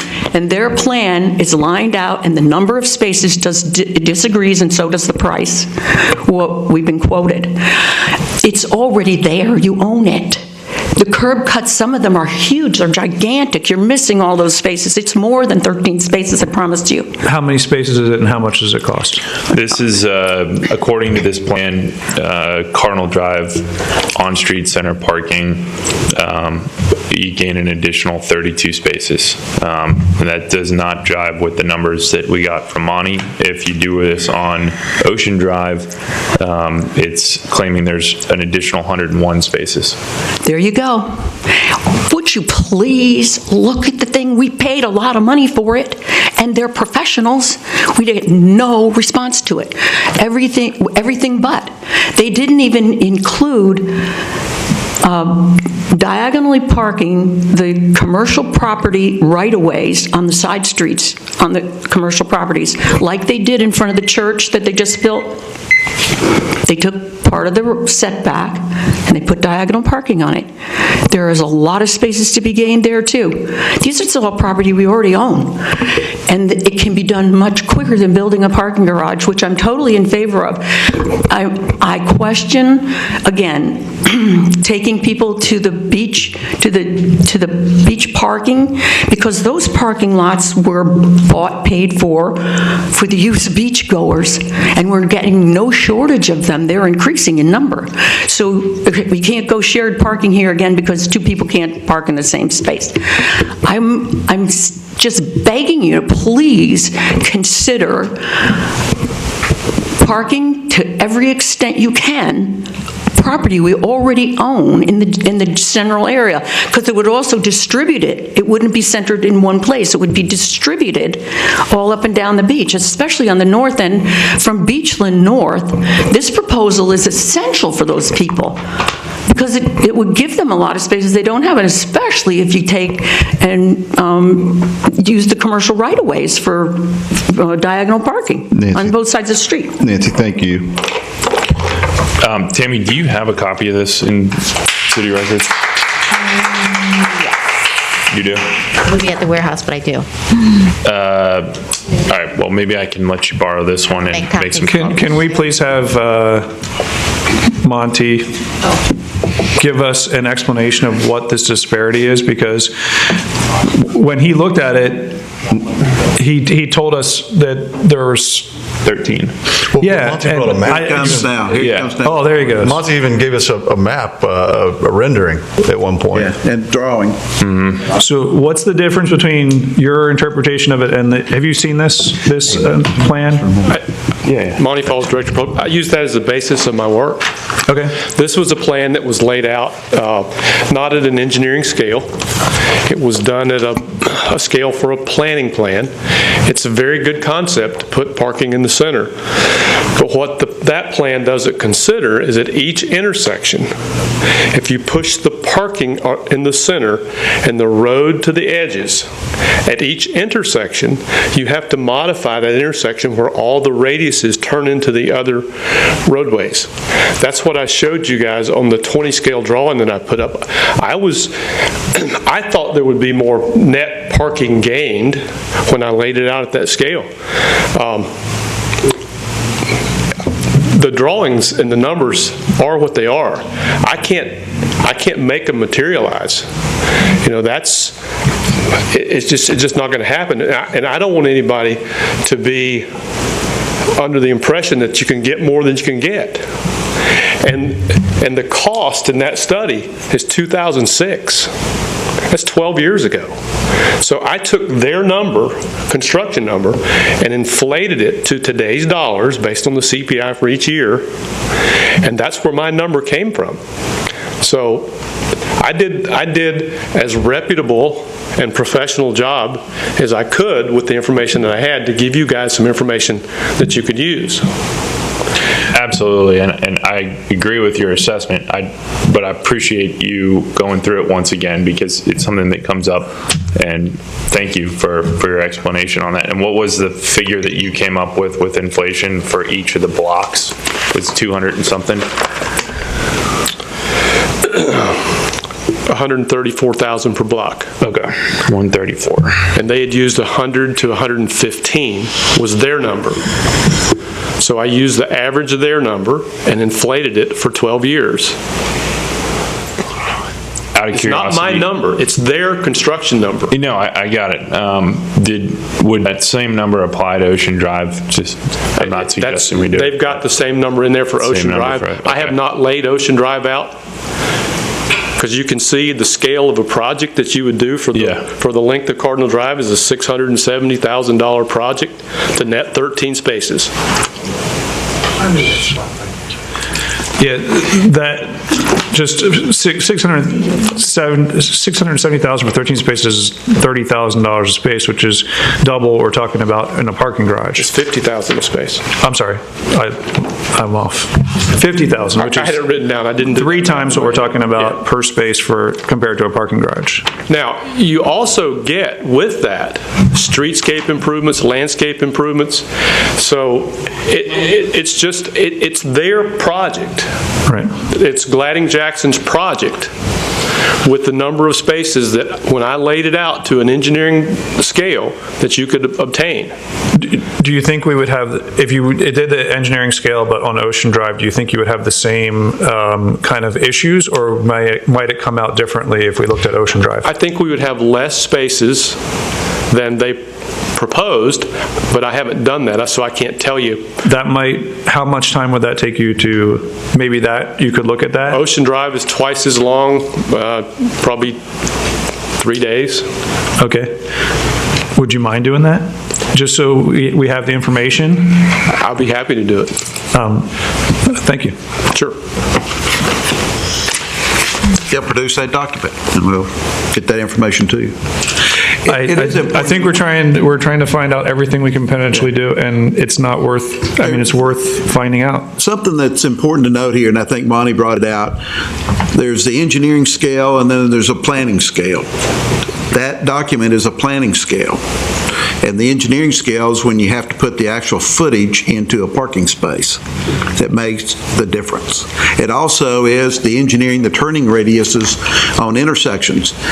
In the planning document, it says just spread out where you can, but practically speaking, you can't do that. And just, this is like throwing another monkey in the analysis, but what about those streets being one-way versus two-way? Does that make a huge difference in the way that the whole thing would work out? If you had Ocean Drive just went south, and then when you got down to the end there, and then Cardinal just went north. You could, Ocean Drive, you could put diagonal spaces on both sides. If it were one way, you'd have enough room to do that. But you're not increasing the amount of spaces. Yeah, you would. Not parallel. The ones where you have parallel, you would increase those. It'd probably be a substantial number. Cardinal is both diagonal now. So eliminate the parallel and put in all diagonal. But you would have one-way traffic flow. Right. Can you tell us, how long would that take you to let us know what kind of effect that would have? Money? Yeah. After the red tide's done? Well, first of all, he's got to get fish up off the... No, I'm not, this is not priority, well, it's a high priority, but it's not, if you have other things, but could you tell us that too? If you made at least Ocean Drive, how many spaces do you pick up from making Ocean Drive just one way? And how much does that cost us? It probably doesn't cost us anything, or very, very little. That would be the least expensive thing to do. And how many spaces will we gain? If you can just tell us that approximately. Okay. That would be great. Okay. And the other aspect to it, though, is what's the trafficability assessment as a result of one-way traffic? I mean, you gain spaces, but I don't know if the implications in regards to the volume of traffic is supportable. You'd have to answer that as well. One-way streets are some people love them and some people hate them. No, I mean, you've got to make you've got the good corridor north and south, okay, but the corridor that turns from the north-south route, and it connects them, is that sufficient for that volume of traffic? It's, but you're the engineer. That'd be the other part of the study. We'll have the anti-one-way crowd here next meeting. No. I'm just, feasibility is all I'm asking. Yes, you will. Oh, Lord. Any more? We're looking at everything as you guys wanted to do. And if you can bake, I've been having a real hankering for a pecan pie too, Monty. So. You're doing a wonderful job, Monty. Thank you very, very much. Be happy to hear one day. Good evening, Linda Hillman, 2315 18th Avenue. Good evening. Still, after 20 years. First, my apologies to the council and to the police officers for my outburst at the last meeting, and my apologies because this is not going to be about parking.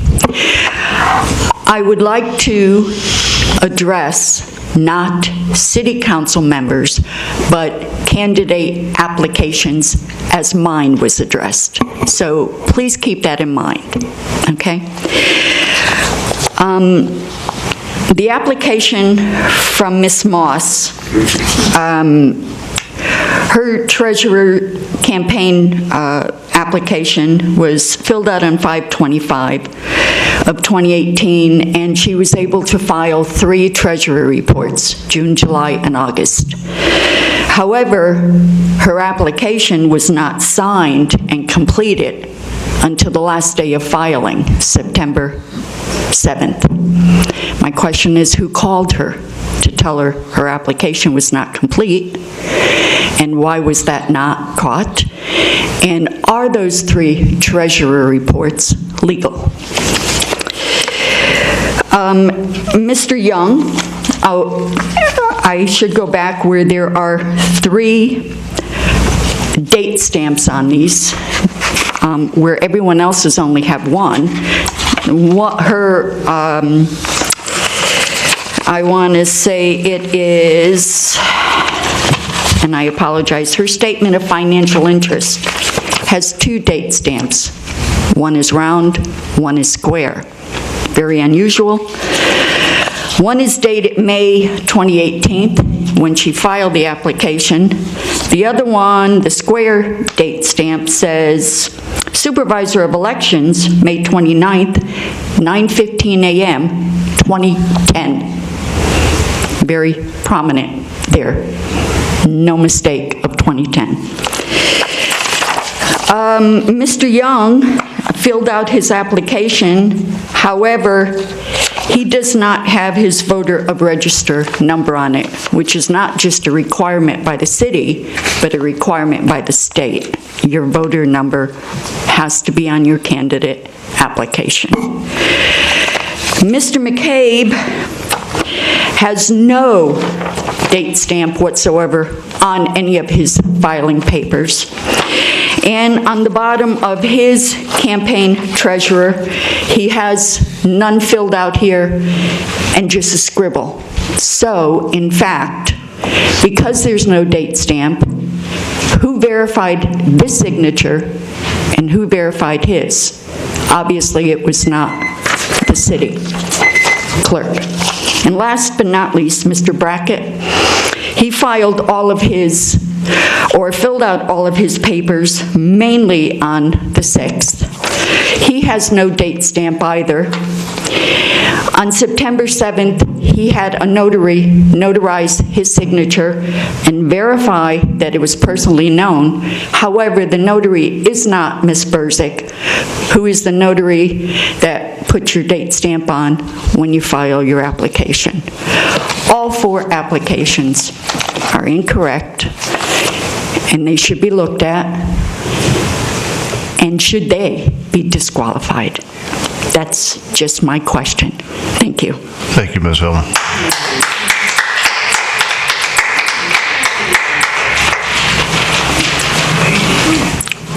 My name is Roger Sherman. I live in Royal Park. I'm here not about any parking over on Ocean Drive or anything like that. And I just want to bring something to your attention that bothers me. It's about paving equipment being parked on the canal bank and being taken across a little park at 27th Avenue, Atlantic Boulevard, in the canal bank.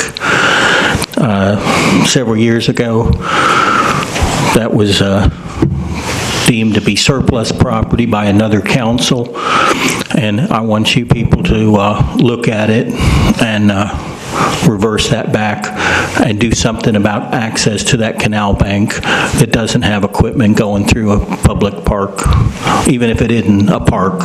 And on that point, I want you to put that land into conservation instead of what begins to look like a rendezvous point for staging paving operations and stuff that are many blocks away in other parts of the city. If it's all right with you, Mayor, I would like to distribute a letter that I have to the members of the council, and I'll leave it at that for right now. That'll be fine. Yes, sir. Question for city manager. Do we still own that piece of property, or was it sold? I don't remember. Yeah, we still own the property. It was up, and the reason it was declared surplus at the time is that the presumption was we were going to have it attached to the surrounding or the adjacent property owner. That property went up for sale and sold before the transfer took place. The existing property owner is not interested or has shown no interest, but it is also an access to the canal for the water management district. And so it is an access there. I think it's Ranger equipment that has parked there, and I presume that they were doing, and what I was told is they were doing work on the state highway. Have they moved their equipment at this point, do you know? Are you aware? I haven't been by there in the last couple of weeks. Mr. Sherman, has that equipment been removed that you're aware of? Some of it. Some of it, okay. You're talking where the bridge goes across the Piper on the west side there? I am. Yeah, and there was equipment staging there. They had 20 or 30 pieces of equipment there one night, and they brought it in between midnight and 4 a.m. I don't want it there. And no, I'm just curious. Yeah, I'm just asking a question. Yeah. Now, you don't have any jurisdiction over the canal people, and I have nothing against them. I have nothing against Ranger Construction. I love road paving, but I don't want it in a residential neighborhood, and I don't want them bringing it in at 4 a.m. with backup alarms and blocking traffic and everything else that goes along with that. And the easement that is there that I learned just very, very recently has apparently been there for a very long time. So I don't know what can be done about that, but the gist of everything that I told you about in this little letter I gave you is that they just need to open up the access from 27th Avenue right onto the canal. And that's the same way it is many, many other places all over the state. There's no reason why it can't be that way there, except that for many years there was a very deep ditch there that has gone away, and there's no broad curve of Victory anymore, so they don't have that reason to have that level of barricade. Plus, they can structure the barricade for equipment access. And then the little piece of land that's been there since 1955 and never had any money spent on it, and the other council didn't want to spend any money on it, and I can't imagine how much they were spending. They cut it with a bush hog once or twice a year or something like that, so they never were spending any money on it. It's about something else, but you need to put it into conservation instead of letting it turn into a mud pit, which is what's going to happen with it, the way it's going to be used if there's no other control, and the status of surplus property makes it a just anything goes. We'll take a look at this letter you provided, Mr. Sherman. Thank you very much. Yes, sir. Thank you. Goodbye. It's not good afternoon, it's good evening. Hi, my name is Ray Neville, 450 Date Palm Road, Vero Beach, in the city. I wanted to, first of all, I'll say hello to my friend Barbara Thompson, whom I sold that Magic Market property to a few years ago. And here's an interesting thing you may not know. Before there was shared parking, there wasn't. And that property was built without shared parking. And when Mulligan's was looking for, you had the big big fight between Mulligan's and Ocean Drive about the parking issue before that got finished. They went actually and sought parking at other locations, and it turned out that our little space right there has excess parking spaces beyond what is required for that kind of a store. Now, it seems to me it's possible that we could make arrangements not with the public, but with private businesses to lease those excess spaces and not violate the law. I'm reminded also of all the big banks that were built before shared parking. Have you ever looked at the size of that parking area behind Merrill Lynch? It's enormous. And the bank to the west of that, that's enormous. I walk there all the time. And I can tell you, there's never any cars on the backside of those lots. And they're really quite close to Ocean Drive, in the center, right up Beachland Boulevard. And as a last resort, I'll tell you this, that when we moved here in 1950, there was actually a parking area north in Humiston Park where the old lifeguard station was and where the volunteer fire department was. You could reactivate that. Thank you very much. Thank you, Mr. Ellis. Thank you. P.S. I am a property owner, and I would be very happy to purchase parking spaces that are priced at the price that you would have to build them in the parking garage, contiguous to my properties. And the discrepancy in the drawings from Gladding Jackson is probably because they did include Center Street landscaping and lighting, underground lighting. So that changes the complexion of how much it would cost to do the Center Street parking. And the other thing that we didn't discuss was, is there any legal minimum or maximum to curb cuts? Because that's what's taking, if you want to leave it the way it is on Cardinal and Ocean, the curb cuts are what are taking away the public parking spaces. So, do we have a maximum or a minimum, or can you just take all?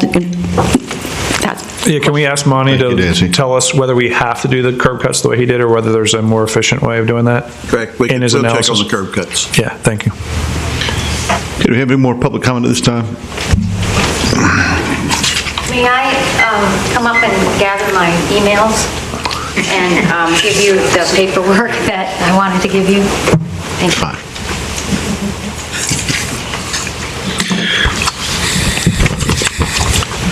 you. Are we taking our break now? I think that's probably a good idea if everybody agrees, and then we'll move it on to the consent agenda after that, then on the city manager matters. Did we have a consensus on the 3-hour signs? Yeah. No. Only 3 hours?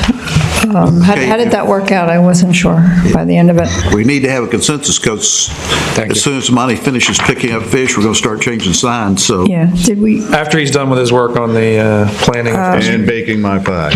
Okay. Do we want to change the timing? Do we want to do it on Cardinal and the side streets, or do we want to just do it? You want to just do it on Cardinal for now? Sure. I mean, does that sound all right? Yeah. Is that okay with everybody? Fine. Just do it on Cardinal for now then? That's fine. And we understand we're not solving the problem in doing that. It's just a stopgap measure until we have I hate to call it the final solution. I guess the comprehensive solution is better. Final solution's not good. That Yeah, it sounds too threatening. We don't want to do that. Okay. All right. All right, so we have consensus on a stopgap measure. Yeah, on to do Cardinal, 3 hours parking. on Cardinal. Is that okay? Correct. That's All fine. right, and it's not an emergency. We need to take care of the beach first. That's So right. thank you, sir. Okay, let's have a 10-minute recess. We'll reconvene at 6:20.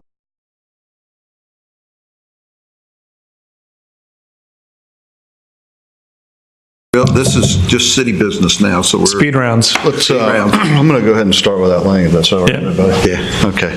Well, let's call the meeting back to order. It's now 6:20, and we're going to move on to the consent agenda. Mr. City Manager. The 3 items that you have, one is the award of contracts for change orders for taxiway E, the extension, and the north apron. It is actually tied to item B as well. One is the award of the contract change orders, and then the other is for a consulting firm that will take us through the construction of the project. It's 80% funding by the DOT for informational purposes, your total cost for the whole total project's of about $7.4 million. The last item is Cultural Council would like permission to serve alcohol to celebrate the Arts Festival on January the 5th, 2019. And I would vouch for the Cultural Council. They will not abuse the privilege. Any questions for City Manager? No, did we make that administrative for future purposes? Or in the process, we'll do that under my... Okay, great. So I wouldn't want to make it unproductive for the good captain to be here for so long, but... Eric, next time you will not be here. You can go home. Okay. So the taxiway Echo North Apron Rehab's $572K increase, basically that's just due to what, Eric? What does the increase do for? 572K. Did they give you any justification for the increase? Well, the 572K is the cost for the consultant to do RPR services, construction management services during the project, basically quality control during the project. That's what that's for. The increase was just due to the fact that the bids came in higher. We only had 2 bids, and the low bid was still high. The second highest bid was almost $1 million more than the low bid.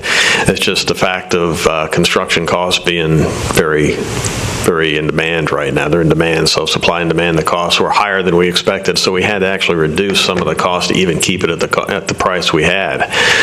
The $202,000 was the same amount that we requested and received funding for from the state that was discussed at the last meeting, October 2nd, City Council meeting, with the diagram that I have up on the screen right now. And then as far as the total cost, there was a shortfall of 201.5? About $202,000. Okay, and that's going to be, how are we going to address that? We got us a grant from the state. We received a grant for about 80% of that, and the balance, about $40,000, will be covered by the airport fund. Okay. So there's a separate grant associated with that? We had a supplemental grant for the existing JPA. Yeah, good. Thank you. Any other questions? Any public comment on the consent agenda? Seeing none, I'll entertain a motion. Motion. Second. Thank you. All in favor? Aye. All opposed? Hearing none, motion carries. We're going to move on to the city clerk's matters, reappointments to city commissions or boards. Okay. On the Airport Commission, Mrs. Carol Jean Jordan's term expires on November 15th, and she would like to be reappointed. Okay. I'm fine with that. Okay. Anybody else? Okay. Yes, on the Marine Commission, Mr. Bill Walker and Mr. Bill Johnson's terms expire on October 15th, 2018, and they would like to be reappointed.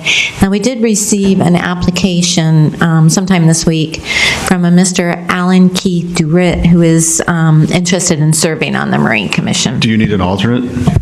No, that commission is full at this time. Okay. I mean, we can keep the application on file when we do have an opening. Well, how about we reinstate the 2 that are already on the board, and we'll keep Mr. Druitt's application on file? Okay.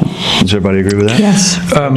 Just a question of our process. I thought that the way we were doing this is whenever something was coming due at the next meeting, we were going to announce it at the previous meeting. Did we do that? Yes, sir. We brought it up at the last meeting. It was so long, so my items were kind of gone over by 11 o'clock, but it was on the agenda. Did you announce that those positions were coming up? Because I don't recall that. I did not announce it at the last meeting. Okay. It was on the agenda. It was, like I said, it was in a late meeting, so my items... That was the 8-hour one. Yeah. Okay. At 10:59.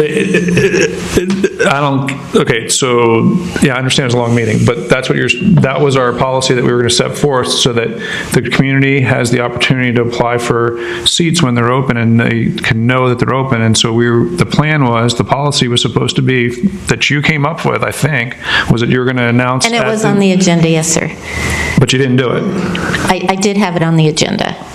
I mean, if you'd like to bring it back, and I mean, it shows that we did get an application. Let's say this, though, Mr. Zanz. In this case, in both cases, we actually had people who are on the board today who wanted to be reinstated. I understand. So there wasn't. That was still part of the policy that even if someone was getting renewed, that the public was supposed to be aware whenever there was a spot that was going to be renewed, in case they were interested in applying, they could at least put in their application. So all I suggested back when we started this was that we have a policy and we have a transparency so that the community, if they want to be involved in the committees, knows what's coming up so that they can apply for it, and we didn't follow the policy that we had. Is there enough time before their appointments expire that we could bring this, you know what I'm saying? Like, this could be the notice meeting, or are we? We can bring it back at the next meeting, that's not a problem. I only think that was supposed to be our policy, and I think that's fair to the public, that if they want to get involved in city government, they know that these positions are about to be reappointed. Okay, well, and it's very likely, we have always been reappointing up to this point the same people in there, so it's going to be a hard case to change that pattern, but I still think it's the appropriate thing that we're supposed to let everyone know with a meeting's notice. That's fine. Are we going to use this as the notice meeting then? We'll use this this will be as the the notice meeting. Bring it back up at the next bring it back council. next time. The same positions at the next council. Sure, and then the Recreation Commission, there is, Mr. Dickium's term is expired on November 15th, and he'd like to be reappointed. And then on the openings, on the Code Enforcement Board, we have 2 alternate positions open. On the Fire Pension Board, we have 1 full-time position open. On the Historic Preservation Commission, there's 1 alternate position open. And on the Tree and Beautification Commission, there is 1 position open. That's a full position? The alternate would like to be moved up. Okay. So I'll bring that back at the next meeting. Okay. Hey, Tammy, just real quick to piggyback on Councilman Zudan's here. I don't remember seeing in here, does it ask whether or not you've been present for any of the meetings that you're applying for? No, it doesn't. It's not part of our that should application. be on the application. Like, if you want to be on the committee, you'd think that you would go to one of the meetings prior to see if it's something you want to do. Maybe that's a good something to instate there. And above and beyond that, you know, if we have guys who have been serving a long time, yeah, I'm not opposed to mixing things up. You know, perhaps they write a letter to council. We don't have to review it at the meeting. It could be something we do ahead of time, or you all do ahead of time. But, you know, why I want to stay on the board, or then you say, okay, well, this guy, you know, he's missed these meetings. Let's put someone new in. You know, I'm not opposed to that, but let's not make it a criteria either. No. In other words, if they haven't attended a meeting and they're the only person that's going to fill a slot and they want to do it, then sure. But if you're looking at 2 applications, one guy's been to a bunch of the meetings and the other one's not, I would think like, okay, I'm going to go with the guy who, you know, spent his own time to come in and see if he wanted it. I have no problem with that. Does anyone else? That's fine. I think that's a great idea. Along those lines, then, I guess we should ask people who are asking to be, we should at least have the attendance record of people who are asking to be reappointed, just so we understand whether they're an active member of this committee or whether they are intermittently attending. I think that would also... I can certainly provide that. I think that would be appropriate as well. Yeah, we know so-and-so's missed that. Anyway, kidding. Okay. Do you want me to modify the application to include that? Yes, please. Okay. Okay, moving on to, are you finished, Timmy? I'm sorry. Yes, thank you. Okay, city manager matters. I brought up the fact that for years we have, even in this meeting, we have requests for permits to serve alcohol. Today's request came from the Cultural Council. We've never turned one down, and I don't think that it would impair our ability to act as city councilman if we were to give Mr. O'Connor the authority to give these permits under his will. And so what I am proposing under Jim's matters is that we have an ordinance drawn up that would allow him, that we could vote on, that would allow him to make that decision on his own instead of bringing it here. I think it sounds fine, but I would ask if there are any legal considerations, like separation of powers or something like that. No, I can tell you under the current alcohol ordinance, The city manager already has authority, like when he approves a right-of-way license, he already has the authority there to allow alcohol, like for a sidewalk cafe or something like that. Also, he can grant a permit to extend the area that's licensed by the state is called the licensed premises, and he has authority, so long as they meet the state requirements, he has authority to let a business such as a hotel expand their licensed premises. He already has that authority for special events, and it really wouldn't take a whole lot of change right now for these temporary other events on public property. That's all we're talking about, typically, other than right-of-way or at a business. It would just take a minor change, really, to take it from city council to the city manager. And I would probably, what it is right now, it says it's, with the city manager review and recommendation. I think, Jim, the way it works is that the recreation gets these applications. Actually, they have a events committee, I believe, that looks at these things and then makes a recommendation to the city manager, and then he makes a recommendation to you. So I would propose we would change that to city manager having the approval authority after the review and recommendation by the Recreation Events Committee, maybe. Sounds good. And if, Yes, I'm in favor. If one's rejected, they always have the right to appeal here, so that. Right. I'm in favor. Do you need to vote on that? No, we'll just, we'll bring back an ordinance for, it would have to be a first reading and then a public hearing. So. Okay. Thank Great. you. Just one other note, November the 6th, you still want the 2-hour meeting, so I'm holding as much back as we can. Yes. And doing it, which means there may be just a call to order and approval of the minutes to get through 2 hours, so. That's it. And public comment is always at public. Just public comment, that'll be it. Nothing else, please. Okay, good point.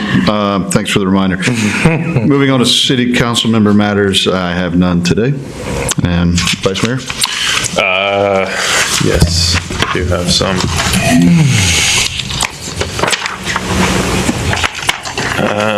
Well, just two things. I'll try and be as brief as possible. I received a letter from a constituent. I said that I would read it in the record. I'm going to do my very best. The handwriting is a little tough for me, so bear with me for 1 second. Dear council members, it's my belief, as well as many of my customers, that paid parking is the only logical solution to the parking dilemma on Ocean Drive in Vero Beach. Small businesses such as mine, something of Vero and Ocean Drive, and being forced to give up our customer base in favor of beachside employees and beach goers, maybe. It is important to remember your small town businesses, which form a, we'll go with tax base, and provide character to our charming town. Vote yes to paid parking on the beach if you want to keep Vero Beach as a viable seaside community. Cordially yours. Maybe you can help me with that. Nancy Cooper? Yeah. Mary Ellen Cooper. Mary Ellen Cooper. Mary Ellen Cooper. And I apologize, Mary Ellen.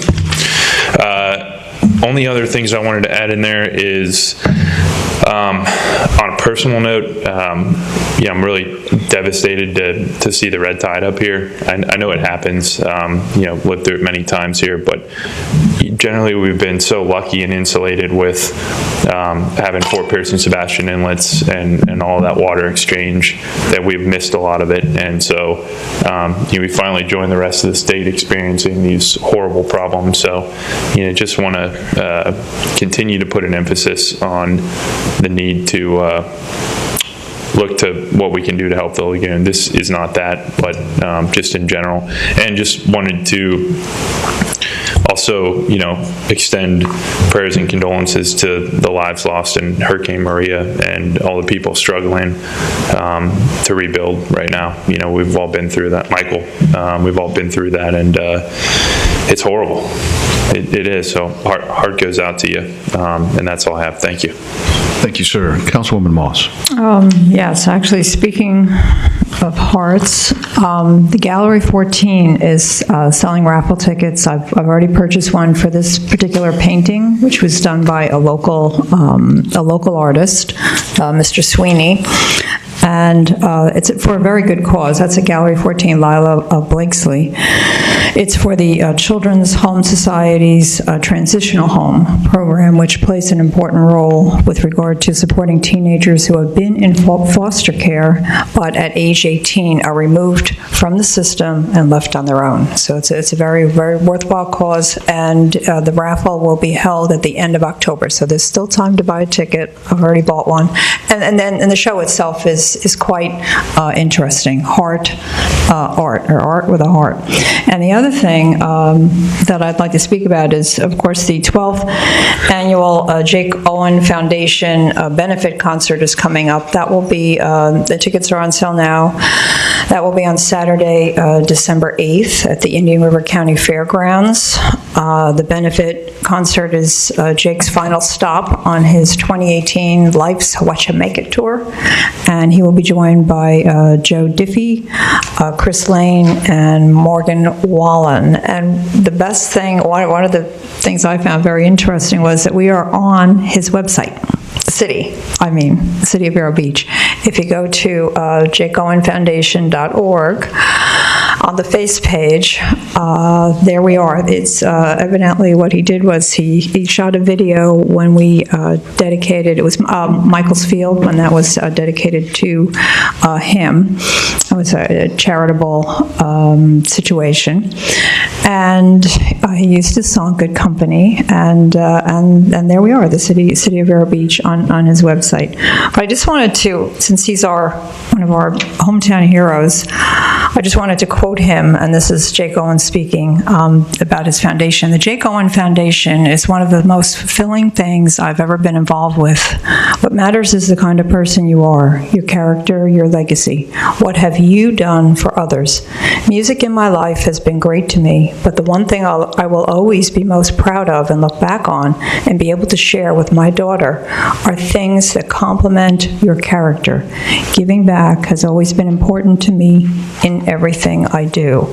And locally, that foundation, the Jake Owen Foundation, has given to the Boys and Girls Club of Indian River County, Hibiscus Children's Center, Riverside Theater, Education Foundation, Youth Guidance, Scholarship Foundation, Indian River Golf Foundation, Live Like Coal, Autism Speaks, Florida Institute of Technology, and also the Learning Alliance. So, and that's just locally. They're also involved in other things beyond the local.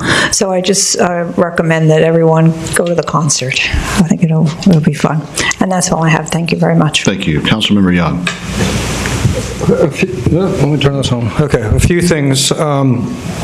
First of all, last week we had the opportunity to do the volunteer recognition evening at the IGO Center, and I want to say thank you to the mayor here for kicking that off in fine fashion, and thanks to the city staff that made that possible. There was probably easily 100 people there in attendance, and it just began, kind of the segues to the centennial celebration. And I appreciate the county for providing the facility and hosting that.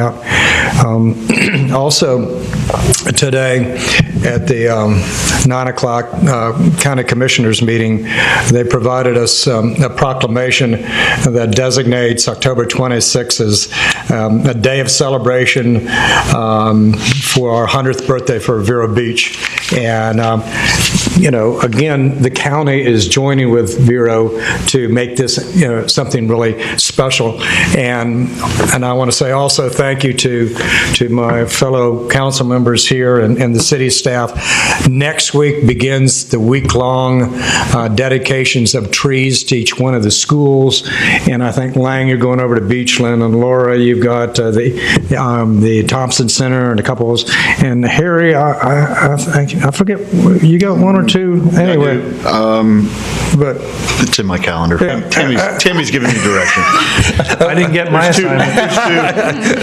I'll look at my phone. It'll tell me where to go. We're going to have to get a special tree for the hospital, which is outside the city limits for the good doc. But anyway, on Wednesday next week, if anybody's available at 10 o'clock in the morning, the banner's going to go across Main Street. The television's going to be there. The television crew's going to be there. FPO is going to give us a centennial check because they're going to be a big-time sponsor for us. Publix will be the main sponsor for the banner that's going across the street there. So that'll be huge. Also, what I mentioned earlier this morning at 9 o'clock, I want to mention to y'all because I thought it spoke to my heart because you know how important I believe our heritage is. And a week before Susan Helseth Roberson was killed in an auto accident, she gave us, the city, a copy of an account by her family of the establishment of our community in the Oslo area. And I try to convey how important our community is to different people, but in chapter 4, and this is just a couple sentences, this captures what so many of us realize, and it states very quickly, as is usually the case, there was the good and the bad in the new land, and it's talking about ground zero here. And the account was the worst was the insects, okay? So screens would keep out the mosquitoes, but we had to use cheesecloth to keep out the sandflies. And smudge pots and mosquito switches were in common usage. There was relief from the mosquitoes in the winter months, and the good part was the abundance of fish, oysters, and clams in the Indian River. And game was plentiful. Deer, possum, quail, and alligators were there for the taking. So, you know, as we proceed through the centennial celebration, this is just going to be an inkling of what will come forward. I was sent along a link by growing up in Vero, and I realize I'm the old fart on the table, excuse the expression, but the images of Langbing's Bakery, some of the quintessential spots in town was just a delight, and I think that'll be another takeaway that we get. Also, end of next week will be the kickoff at the Vero Beach High School at the halftime presentation. And then Lee's gone. On Saturday is Waldo's, the mini mountain, and the Flagstaff, and the time capsule. So if people are listening, please come. The sheriff's office will be there. Miss Centennial will be there. It'll be a glorious day. And then I would be remiss not to mention that today, the vice of our Tree and Beautification Commission, Marilyn Black, was there at the school district supply center handing out or passing out the trees that go to the charter schools and the private schools, and then the school district is making distribution for the public ones. And then on top of all that, next week is early voting, so there is a lot of stuff happening, and tomorrow is a forum for all of us candidates at the taxpayers luncheon. And with that, and then after the taxpayers luncheon is the departure date for Tallahassee for the PSC hearings. So a little bit going on. I appreciate y'all for listening. Thank you, sir. Now, Councilman. Oh, yeah, I was just going to talk about if you want to pray for the future of our city, pray for what happens on Thursday in Tallahassee in front of the PSC. We have one barrier left to finally saving our community $24 million a year, which will be a financial impact on our city like nothing else. It will change the future economic health of our community, and so hopefully that goes well, and I think it will. And then my other thing to bring up is this Saturday, a community project that's been going on for 3 years now in fundraising and then eventually building. They're going to have the ribbon cutting ceremony for the Coca-Cola Memorial Fishing Pier, which is beautiful. If you've seen any pictures, if you've gone over to check it out, it's a phenomenal asset for our community, things for kids to do. It's going to be on this Saturday the 20th from 10 to noon at Riverside Park. Try and get there early. The ribbon cutting will be near the beginning. And you can go on the Live Like Cole website, livelikecole.org, and there's still 36 treads left, according to my wife, for $300 that you can get your tread on there on the pier. And after, that's only good for another week or so, and then the price goes up to $500. So this is a time to go on. You can probably do it on the website on livelightcola.org, but show up and check out the really cool new pier we have in our Riverside Park. I will be there. Thank you, Mr. Dance. Anything else? Just one comment. Yes, sir. We'll be closing the beaches tomorrow. They're saying it's a moderate red tide right now, but the testing's still going on. But in order to make sure that we don't have anyone going down there that would be under our watch going to the beach, we're going to close it. Question, Jim, on enforcement of that. I know we've got the guarded beaches at Humiston and South and JC. Is there going to be, are we going to have lifeguards out there or how does that work? We may have lifeguards. We will not be arresting anyone. We will tape off the access coming across, but the people will still go down on the beach. There's no question in my mind. We're not going to do anything. We're making it aware that our beach is closed, not safe for swimming or beach activities. But I just got a text that the county's doing the same thing, so we'll be uniform throughout Indian River County. Okay, I And think that's that came from the north, Jim? Is that what you said earlier? It started in the north. That's where we first detected it, was at JC, and then it went down to Humiston. And it actually went around, I was told, around the island. So, but it did hit South Beach, the last in the city. So will we have a better understanding of what caused it at some point? It's a natural. Breeze blew it up from the south. It's just a natural. Oh, okay. Then it didn't come from the north. It came from the south. No, but it's my understanding the way the winds were going up south and then coming through the east, were bringing it down. That's the only phenomena. But it's my understanding Sebastian Inlet was hit pretty hard too before we were. Oh, all right. Well, that's what I think is not clear. But all right, I guess it'll come to light. Gulf Stream is what I was told was the. Okay. All right. Well, thank you. And solid waste ends up picking up all this debris on the beach? The fish. Yes. The dead carcasses? Mm-hmm. Yes. Wow. Okay. And where the lifeguards are helping us with that too. So we have crews from both Public Works and Recreation doing the fish, because that's going to be continual until the tide is over. And are they protected? You know, the lifeguards and the people who are working around it? Yes, we're giving them gloves and the mask, and the lifeguards had masks yesterday and today. Oh, okay. Good. Okay. Well. Okay. Thank you. Thank you very much for that, and this meeting is adjourned. Very good.